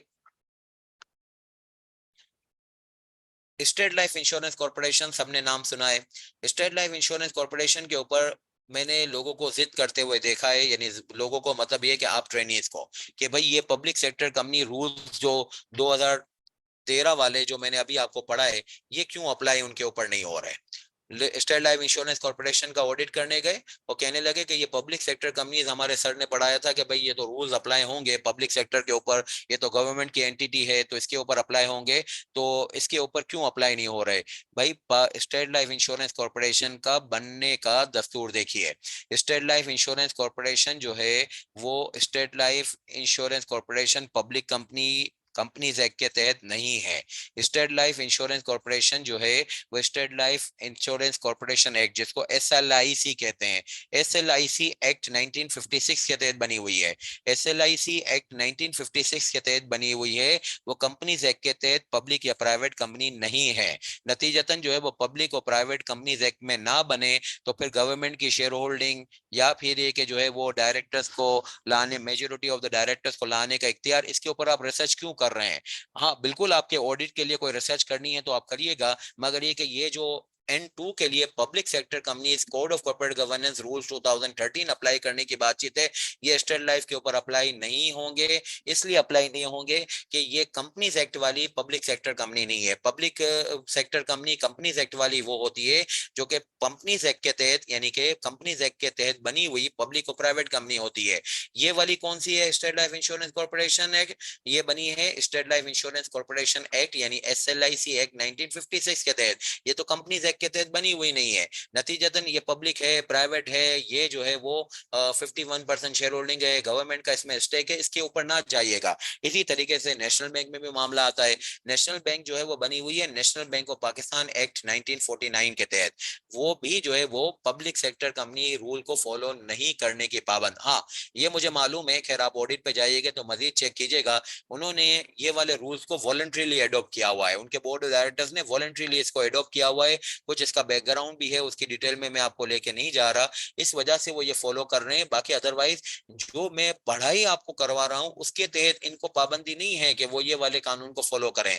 ये वाले कानून को फॉलो करने के लिए सबसे पहले पब्लिक सेक्टर अपने आप को कहना है, और पब्लिक सेक्टर कहने के लिए सबसे पहले अपने आप को पब्लिक और प्राइवेट कंपनी कंपनीज एक्ट वाली कहनी है, तो फिर ये काम होगा। तो ये थी हमारी जो है वो सिलेबस की जो है वो बातचीत। अल्लाह का शुक्र है, इसके अंदर हमने आज सिलेबस की जो है वो एक ठीक ठाक जो है वो सैर हासिल जो है वो गुफ्तगू कर ली। तो इससे मुतालिक अगर आपका कोई सवाल हो तो आप मुझे पूछ लीजिए। सिलेबस के मुतालिक बातचीत भी हमने कर ली, मजीद ये कि हमने पब्लिक सेक्टर और लिस्टेड कंपनी के डेफिनेशन भी पढ़ ली, उसके कोई सवालात भी कर लिए। तो सिलेबस के बाद हमने ऑफिशियली आज इनॉग्रेट तो कर लिया है अपनी पढ़ाई को भी। पढ़ाई की तरकीब हमारी इस तरीके से होगी कि हम बेरेक से पढ़ेंगे, कुछ नोट्स वगैरह आपके साथ शेयर किए जाएंगे, यानी कि पोर्टल के ऊपर आपके अवेलेबल होंगे, मगर वो नोट्स के ऊपर आप अपने हाथ साफ करने के बजाय लोग के ऊपर ज्यादा से ज्यादा जो है वो अपने आप को जो है वो लाने की कोशिश कीजिएगा। देखिए नोट्स आप कहेंगे मुझे फ्री एक्सेस है, ठीक है नोट्स तो फ्री हैं, मगर ये कि बहरहाल आपका वक्त फ्री नहीं है, आप इसको बेस्ट यूटिलाइज कीजिएगा। मैंने आपको शुरू में भी कहा कि जिंदगी बहरहाल जो है वो किसी और मकसद को बयान कर रही है, और हम जो है वो अननेसेसरी अपने टाइम को एक गलत राह पे लेके ना चले जाएं। अपना काम करेंगे, एहसन तरीके से करेंगे, बढ़िया करेंगे, मगर ये कि बहरहाल जो है वो उसके ऊपर टाइम को वेस्ट नहीं करेंगे, अननेसेसरी अपने आप को नहीं थकाएंगे। तो सिलेक्टेड चीज़ों को पढ़िए, मुस्तनद चीज़ों को पढ़िए, जो एग्जाम में ले जाने वाली चीजें हैं उसके ऊपर अपने हाथ को ज्यादा से ज्यादा साफ कीजिए। मैं आपकी रहनुमाई के लिए मौजूद हूँ, और जो नोट्स वगैरह आपको मिलेंगे वो बेसिकली नोट्स आपके होने के बजाय मेरे लिए ज्यादा हैं। अगर वो नोट्स जो हैं वो किसी जमाने में हम लोग जब फिजिकल लेक्चर लेते थे आपको, तो हम बोर्ड पे लिख रहे होते थे, आज हम उसका वो PDF वगैरह बना के आपके साथ शेयर कर लेते हैं। तो उनको जो है वो बहरहाल बहुत ज्यादा आपको ग्रिप लेने की बजाय आपको अपने स्टैंडर्ड जो डॉक्यूमेंटेशन है, लाइक जो है वो बेयर एक्ट, उसके ऊपर ज्यादा से ज्यादा आपको कमांड हासिल करनी होगी। दूसरी बात, आपको जो है वो क्लास के बाद जो है वो जो प्रैक्टिस मटेरियल मिलता है वो बहरहाल आपको करना होगा, वरना इसके बगैर आपको कैसे पता चलेगा कि पढ़ाई सही है। तीसरे नंबर पे लेक्चर के दौरान भी बात की, ICAP की क्वेश्चन बैंक है 2022 वाली, वो ICAP की साइट से डाउनलोड कीजिए, उसको जो है वो करना शुरू कीजिएगा गाए बगाए। उसमें डिफाइन है चैप्टर वाइज, जिस तरीके से सिलेबस मैंने आपसे बातचीत की है उसी तरीके से उसमें एरियाज डिफाइन है कि कौन से एरिया से कौन से सवाल आते हैं। चौथे नंबर पे बातचीत ये कि बेरेक कौन सा लें। देखें ऐसे सलाम ही इस वक्त मार्केट में बेरेक्ट मौजूद हैं, दो ऐसे सलाम है, एक इस्लामाबाद वाला है, एक कराची वाला है, जो आपके लिए सहूलत हो, जो आपके लॉजिस्टिक आसान हो।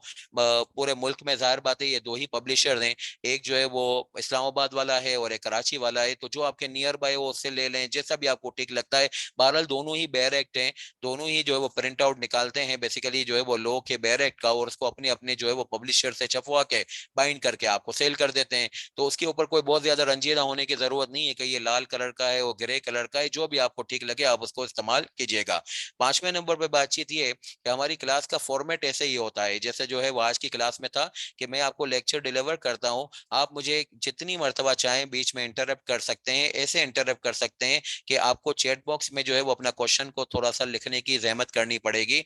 अगर क्लास में हम आपको बोलने वाला जो है वो मामला करते हैं तो उसके उसमें जो है वो क्लास लंबी भी हो जाती है और सिलेबस भी काफी देर से होता है, और फिर उसके अंदर दूसरे लोगों को बोरियत होने लगती है जिनका सवाल के ऊपर इतना ज्यादा जो है वो रुझान नहीं होता कि भाई ये भी कोई सवाल पूछने वाला है। हाँ ठीक है, आपका हक है, आप बिल्कुल पूछिएगा, तो चैट बॉक्स में लिख दीजिए। मैं कोशिश यही करता हूँ कि अगर आपका सवाल मुस्तनद है, बिल्कुल मयारी है और सबके जो है वो फायदे के लिए, तो फौरन से उसका जवाब दे देता हूँ।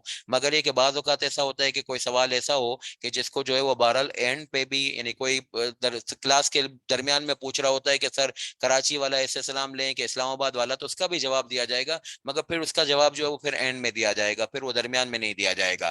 तो जितने सवाल पूछने हैं चैट बॉक्स में लिखने की थोड़ी सी जहमत करनी पड़ेगी। व्हाट्सएप ग्रुप आपका होगा डेडिकेटेड, मैं खुद ही उसके अंदर आंसर करता हूँ। तो कभी कभी जो है वो थोड़ी सी कोताही हो जाती है कि ज्यादा सवाल तो आ जाते हैं, तो मैं किसी का सवाल को चूक कर जाऊं, वरना जो है वो आपको दोबारा जहमत नहीं करनी पड़ती, नॉर्मली एक ही मर्तबा पूछने पे उसका आपको जवाब दे दिया जाता है। तो ये क्लास का हमारा फॉर्मेट होता है कि आपको जो है वो चैट बॉक्स के थ्रू जो है वो इसके अंदर पार्टिसिपेशन की इजाजत होती है। क्लास के बाद इसके रिकॉर्डेड वर्जन अवेलेबल होते हैं, उसमें मैं जरा भी इन्वॉल्व नहीं हूँ, ना मैं इसको कभी सुनता हूँ ना मैं इसको एक्सेस करता हूँ, पूरी टीम मौजूद है, वो आपसे उसके ऊपर राब्ते में रहती है। मैं तो बहरहाल आप लोगों से हमेशा यही दरखास्त करता हूँ कि आप लाइव रहिए, मैं खुद भी लाइव आता हूँ, और जो है वो इसी के ऊपर जो है वो बहरहाल बरकत होगी, फिर आपकी जैसी मर्जी, और इसके ऊपर फिर जैसा भी आपका जो है वो ख्याल बनता है। तो ये कुछ बातें थी जो कि तमहीद के तौर पे। तो आज की क्लास से मुतालिक कोई सवाल हो तो आप पूछ लीजिए, इंशाल्लाह अगली क्लास में जो है वो फिर मुलाकात करेंगे। आज की क्लास से मुतालिक हो जनरली कोई भी सवाल हो तो आप कुछ भी पूछ सकते हैं। पहला सवाल, काफी सवाल आ गए, चले। If federal and provincial government, ये मैंने, why does beneficially means, no, Amina Eman, what does beneficially, Amina जो है ये बेनिफिशियली का वर्ड आप भी जिंदगी में अक्सर और बेशतर यूज करते हैं, या मैं भी यूज करता हूँ। जैसे हम कहते हैं ना कि भाई ये मेरा हाथ है, ये मेरे पैर हैं, मेरा सर है, मेरा कमरा है, मेरी किताबें हैं। तो बेसिकली किताबें आपकी मेरी कुछ भी नहीं है, सब हम बेसिकली जो है वो हम कहते हैं कि ये तो हमारी है, मगर असल में तो हमारी नहीं है। अगर हमारी होती तो कभी हमारे से छिनती क्यों? आपकी और मेरी जो है वो एक जिंदगी है, वो एक वक्त के बाद जो है वो छिन जाएगी। तो हम बेसिकली इसके आज बेनिफिशियल ओनर हैं। अल्लाह ने हमें हाथ दिए हुए हैं, हम कहते हैं कि ये हाथ हमारे हैं, नहीं, हमें ये हाथ जो है वो एक काम के लिए दिए गए हैं। और जिस वक्त अल्लाह का हुक्म होता है, हाँ, जैसे एक डेड बॉडी रखी होती है अमीना, तो आप देखिएगा उसके हाथ भी सलामत होते हैं, आंखें भी सलामत हैं, आप आंख खोल के उसकी देखिएगा, आपको आंखों में जो है वो कोई नमी सी भी नजर आएगी उसकी। आप उसका सर भी देखिए, बस आंखें बंद होती हैं, बाकी अदरवाइज पूरी बॉडी मौजूद है। बस उसमें क्या चीज खत्म हो जाती है, उसमें अल्लाह का हुक्म खत्म हो जाता है, तो वो फिर हिलना जुलना छोड़ देती है। तो आज आप और मैं हरकत कर रहे हैं क्योंकि अल्लाह का हुक्म है। जब अल्लाह का हुक्म हमसे निकल जाएगा तो फिर हम जो है वो बहरहाल डेड बॉडी कहलाएंगे, मैं रिजवान फिर नहीं कहलाऊंगा। इसी तरीके से जो बेनिफिशियली ओन की टर्म है वो हम जिंदगी में राइज तरीके पे यूज करते हैं कि गवर्नमेंट कहती है कि ये मेरी शेयर होल्डिंग है। नॉर्मली मेरी शेयर होल्डिंग जो है वो उस वक्त जो है वो इस्तेमाल की जाती है जब 100% शेयर होल्डिंग हो। जब आप कोई किसी को कहती हैं कि ये मेरे हाथ हैं, तो दिस इज टू मीन कि उल्दो आपके या मेरे हाथ जरा भी नहीं है, सारे के सारे अल्लाह के हैं, मगर एक अल्लाह ने हमें इख्तियार दिया हुआ है, तो हम क्या कहते हैं, ये है मेरे हाथ हैं। ये हम कभी भी नहीं कहते हम सबके हाथ हैं। आपके वो मेरे हाथ जो हैं, आप कहती हैं अमीना मेरे हाथ हैं, ये अमीना के हाथ हैं। मैं रिजवान हूं, मैं कहता हूं ये मेरे हाथ हैं। तो ये बहरहाल हम क्या कहते हैं, we are the beneficial owner of this hands, we are beneficial owner of our mind, we are beneficial owner of our heart. Allah के दिए हुए हैं। इसी तरीके से गवर्नमेंट ऑफ पाकिस्तान के पास जो है वो सारे के सारे जो पैसे हैं वो अवाम के हैं। उस अवाम के ऊपर जो है वो पैसे होने के ऊपर अवाम के ऊपर दो शक गुजरते थे कि आप ये बोलिए कि अवाम के हैं, मगर कंट्रोल तो आपका है गवर्नमेंट का। तो गवर्नमेंट कहना चाह रही है कि भाई हमारा कंट्रोल है, हम इसको कहेंगे बेनिफिशियली ओन, ये हमारे हैं पूरे। तो इसी तरीके से जिंदगी में एक ड्राइज है, तरकीब है, लोग कहते हैं जो हमारे इख्तियारात हैं वो हमारे हैं। इसी तरीके से गवर्नमेंट ने भी यहाँ पे कह दिया बेनिफिशियली ओन। मुख्तसरन बात ये हो जाएगी कि आप ये कह दीजिए कि भाई जो है वो 100% अगर गवर्नमेंट की ओनरशिप हो तो उसको बेनिफिशियली ओन कहते हैं। ऑल दो गवर्नमेंट के तो नहीं है, अवाम के हैं, मगर चूंकि गवर्नमेंट के कंट्रोल में है तो बेनिफिशियली ओन्ड बाय गवर्नमेंट हो गया। Can you please repeat example number 3? Example number 3 में आपसे जो है वो मैंने ये बातचीत की थी।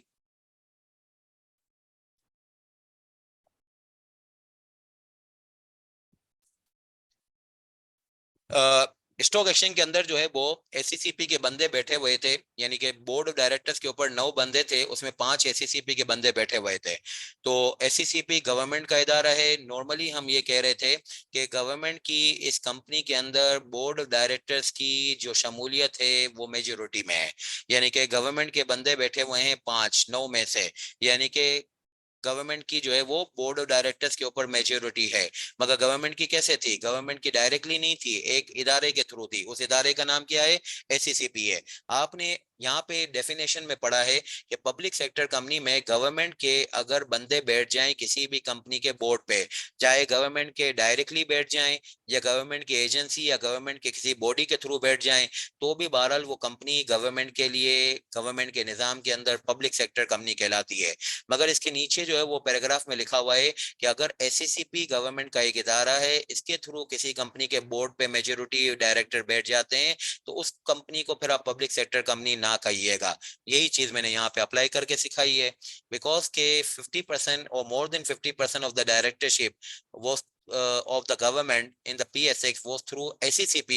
So because of involving the SECP to have more than 50% director or majority of the directors, this company is not being accounted for as public sector company. So PSX was not being considered as a public sector company at that time.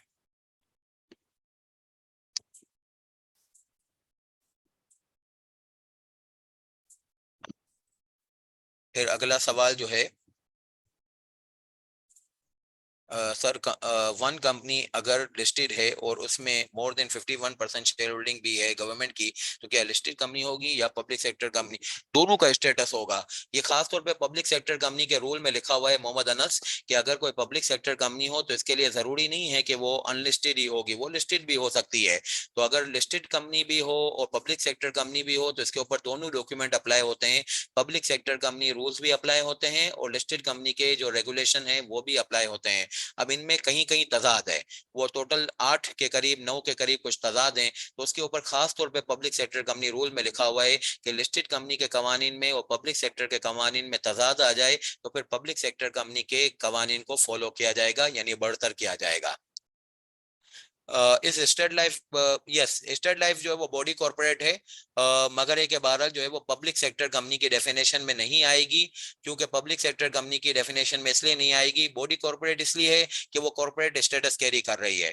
और कौन से कानून के तहत? वो state life insurance corporation act 1956 के तहत। Public sector क्यों नहीं है बजाज साहब? वो इसलिए नहीं है कि इसके अंदर जो है वो पब्लिक और प्राइवेट कंपनी का स्टेटस एस्टेब्लिश नहीं हो रहा। कौन सा वाला पब्लिक और प्राइवेट कंपनी का स्टेटस? जो कंपनीज एक्ट वाला हो, जो कि जो है वो पब्लिक सेक्टर कंपनी की डेफिनेशन में लिखा हुआ है। Based on previous attempt when do you target to cover syllabus? Based on your previous syllabus नहीं है, मैं तो हर अटेम्प्ट में जो है वो एक ही तरकीब है। इंशाल्लाह हम जो है वो अपना सिलेबस जो है अक्टूबर के 7, मतलब आप समझ लीजिए कि अक्टूबर के फर्स्ट वीक में मैक्सिमम जो है वो 7 तारीख तक इंशाल्लाह हम जो है वो मुकम्मल कर लेंगे।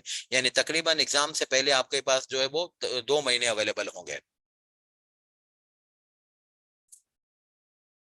नोट्स तो मेरे कोई भी नहीं है अदनान, मैंने आपको बताया मैं तो बैरेक से पढ़ाता हूँ, तो नोट्स तो मेरे कोई नहीं है। नोट्स तो जो है वो जार बात है, मैंने आपको कहा कि वो एग्जाम में लेके जा नहीं सकते, तो नोट्स तो रिलाई करना इंजूरियस है, यानी नुकसानदेह है। आपको बैरेक को ही पढ़ाना पड़ेगा और बैरेक से ही आपको जो है वो करना है।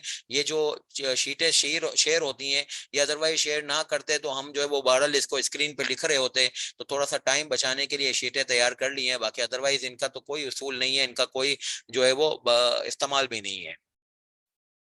नहीं अपना अमीना, ये तो कंफर्म है कि इस अटेम्प्ट से मुराद आप समझ रही हैं दिसंबर 2023 में, दिसंबर 2023 में तो ये वाली जो हमारी सीफेप की अटेम्प्ट है ये तो कंप्यूटर बेस्ड नहीं होने वाली।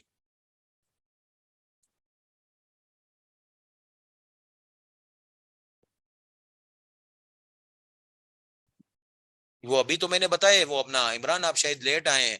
मैंने इसमें अंदर जहां जहां चेंज आया ना पूरे सिलेबस के अंदर, कौन कौन से एरिया में इस अटेम्प्ट में चेंज आया है वो सब मैंने बताया है। अब अगर आप नहीं थे इस लेक्चर में या आपका ध्यान कहीं और था तो आपको दोबारा इसके ऊपर रिविजिट करना पड़ेगा। पोर्टल पे लिस्ट भी मौजूद है कि कौन कौन से एरिया में चेंज आया है। और फिर खास तौर पे अभी मैंने पूरा सिलेबस आपके साथ जो है वो रिव्यू किया है, तो उसके अंदर कौन से एरिया में चेंज आया है वो सारे एरियाज मैंने हाईलाइट किए हैं।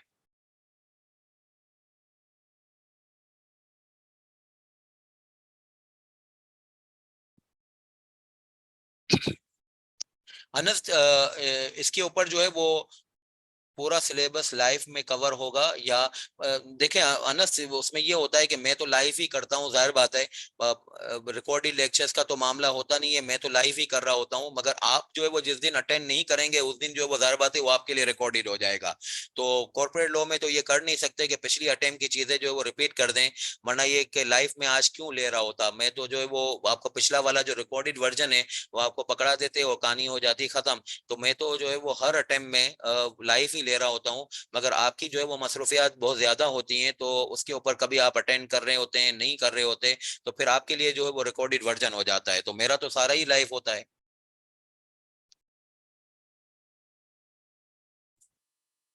जी जी, मैं खुद ही ना सिलेबस करवाता हूँ पूरा। उमर फारूक मेरे साथ कोई और नहीं होता है, मैं ही करवाता हूँ। जो चीजें आपके लिए मुस्तनद हैं उमर फारूक, जो आप इस्तेमाल कर सकेंगे एग्जाम के, एग्जाम के अंदर और एग्जाम के लिए आपके लिए रिलेवेंट होगी, वो पोर्टल पे सारी मौजूद हैं। जो चीजें आपके साथ शेयर नहीं की जाएंगी वो आपके लिए गैर मौजू हैं, तो इस वजह से वो आपको नहीं दी जाएंगी। सर दिसंबर अटेम्प्ट तो ऑनलाइन होगी। दिसंबर अटेम्प्ट ऑनलाइन होगी मतलब यानी कि जो है वो आप कंप्यूटर बेस्ड एग्जामिनेशन को, नहीं इसको देखने दें उमर फारूक के कंप्यूटर बेस्ड का क्या होता है। बहरहाल वो कंप्यूटर बेस्ड हो या नहीं हो, उससे हमारी क्लासेस का जो है वो कोई लेना देना नहीं है। क्लासेस तो बहरहाल जो है वो चाहे कंप्यूटर बेस्ड एग्जामिनेशन हो नॉन कंप्यूटर बेस्ड हो, आपको तो बहरहाल क्लासेस तो पढ़ाई तो ऐसी ही करनी होगी। वो बेसिकली आपकी ऑफिस की महारत है जो कि लैपटॉप के ऊपर आप इस्तेमाल करोगे अपना पेपर देने के लिए। यार ये नाजिम, ये तो जो है वो आपको ऐसे सलाम के बारे में जो है वो ऐसे सलाम वाले ही बता सकेंगे। मेरा तो जो है वो जरा भी उनके साथ कोई इन चीजों के ऊपर राब्ता नहीं रहता कि आप ये अमेंडमेंट्स कर लें। मुझे कोई कभी मशवरा पूछता है, आप पूछें या कोई भी, तो मैं बहुत अच्छे तरीके से उनको जवाब दे देता हूँ। मगर ये कि बहरहाल मैं जाहिर बात है उनमें कोई स्टेक नहीं रखता ऐसे सलाम के पब्लिशर्स के ऊपर, तो मैं उनको फोर्स तो नहीं कर सकता कि वो कब अपडेट भेजेंगे। मगर जल्द से जल्द भेजना चाहिए, तो आप उनके कस्टमर हैं, आपकी हक बनती है कि आप उनको जो है वो इसका तकाजा करें कि भाई हमें एग्जाम की तैयारी करनी है, ये सारी अपडेट्स आप हमें जल्द से जल्द भिजवाएं। जी जी, मैं एक्स्ट्रा क्वेश्चन मुहैया करता हूँ, आपका टेस्ट भी होता है, तो वो जरूर आपको उमर फारूक करेंगे इंशाल्लाह। नहीं हमारे जो है वो उमर फारूक हफ्ते में 3 दिन क्लासें होती हैं। तो अभी आज क्लास है, फिर इसके बाद इंशाल्लाह एक दो क्लासें और होंगी, फिर ईद की थोड़ी छुट्टियां आ जाएंगी। तो ईद की छुट्टियों के बाद जो है वो जो क्लासें होंगी उसमें थोड़ी सी ज्यादा क्लासें रखनी पड़ेंगी ताकि जो बैकलॉग ईद का हो वो कवर हो जाए। तो 3 क्लासें अगर हफ्ते में रखेंगे कम से कम, तो उसके ऊपर फिर जो है वो एक तरतीब से जो है वो इंशाल्लाह सितंबर तक जो है वो सिलेबस मुकम्मल हो सकेगा। यानी सितंबर के एंड तक या फिर ओके अक्टूबर के फर्स्ट वीक तक जो है वो इंशाल्लाह मुकम्मल हो सकेगा। अ, अभी जो है वो इंशाल्लाह एडमिन वाले आपको बता देंगे। मुझे तो उन्होंने आज का ही बताया था, अभी बताया नहीं है उन्होंने कि नेक्स्ट क्लास कब वो शेड्यूल करेंगे। तो हमजा इसके ऊपर थोड़ा सा एडमिन से हम राब्ता कर लेंगे, मुझे भी नहीं मालूम, तो इंशाल्लाह मालूम कर लेंगे। गालबन जो है वो होना तो यही चाहिए कि ऑल्टरनेट डेज पे होती हैं, तो थर्सडे को हो जाएगी या सैटरडे को हो जाएगी। शायद वो ईद की छुट्टियों की वजह से कुछ आउट स्टेशन वाले लोग होते हैं, उनके लोगों के मसरूफियात होती है, तो मुझे उन्होंने कहा था कि ईद से पहले हम 2-3 क्लासे ही रखेंगे, ज्यादा नहीं रखेंगे। तो इंशाल्लाह वो आपको बता देंगे, आप भी राब्ता कीजिएगा, मैं भी इंशाल्लाह पूछ लूंगा उनसे। चले इंशाल्लाह अगली क्लास में मुलाकात करते हैं, अल्लाह हाफिज।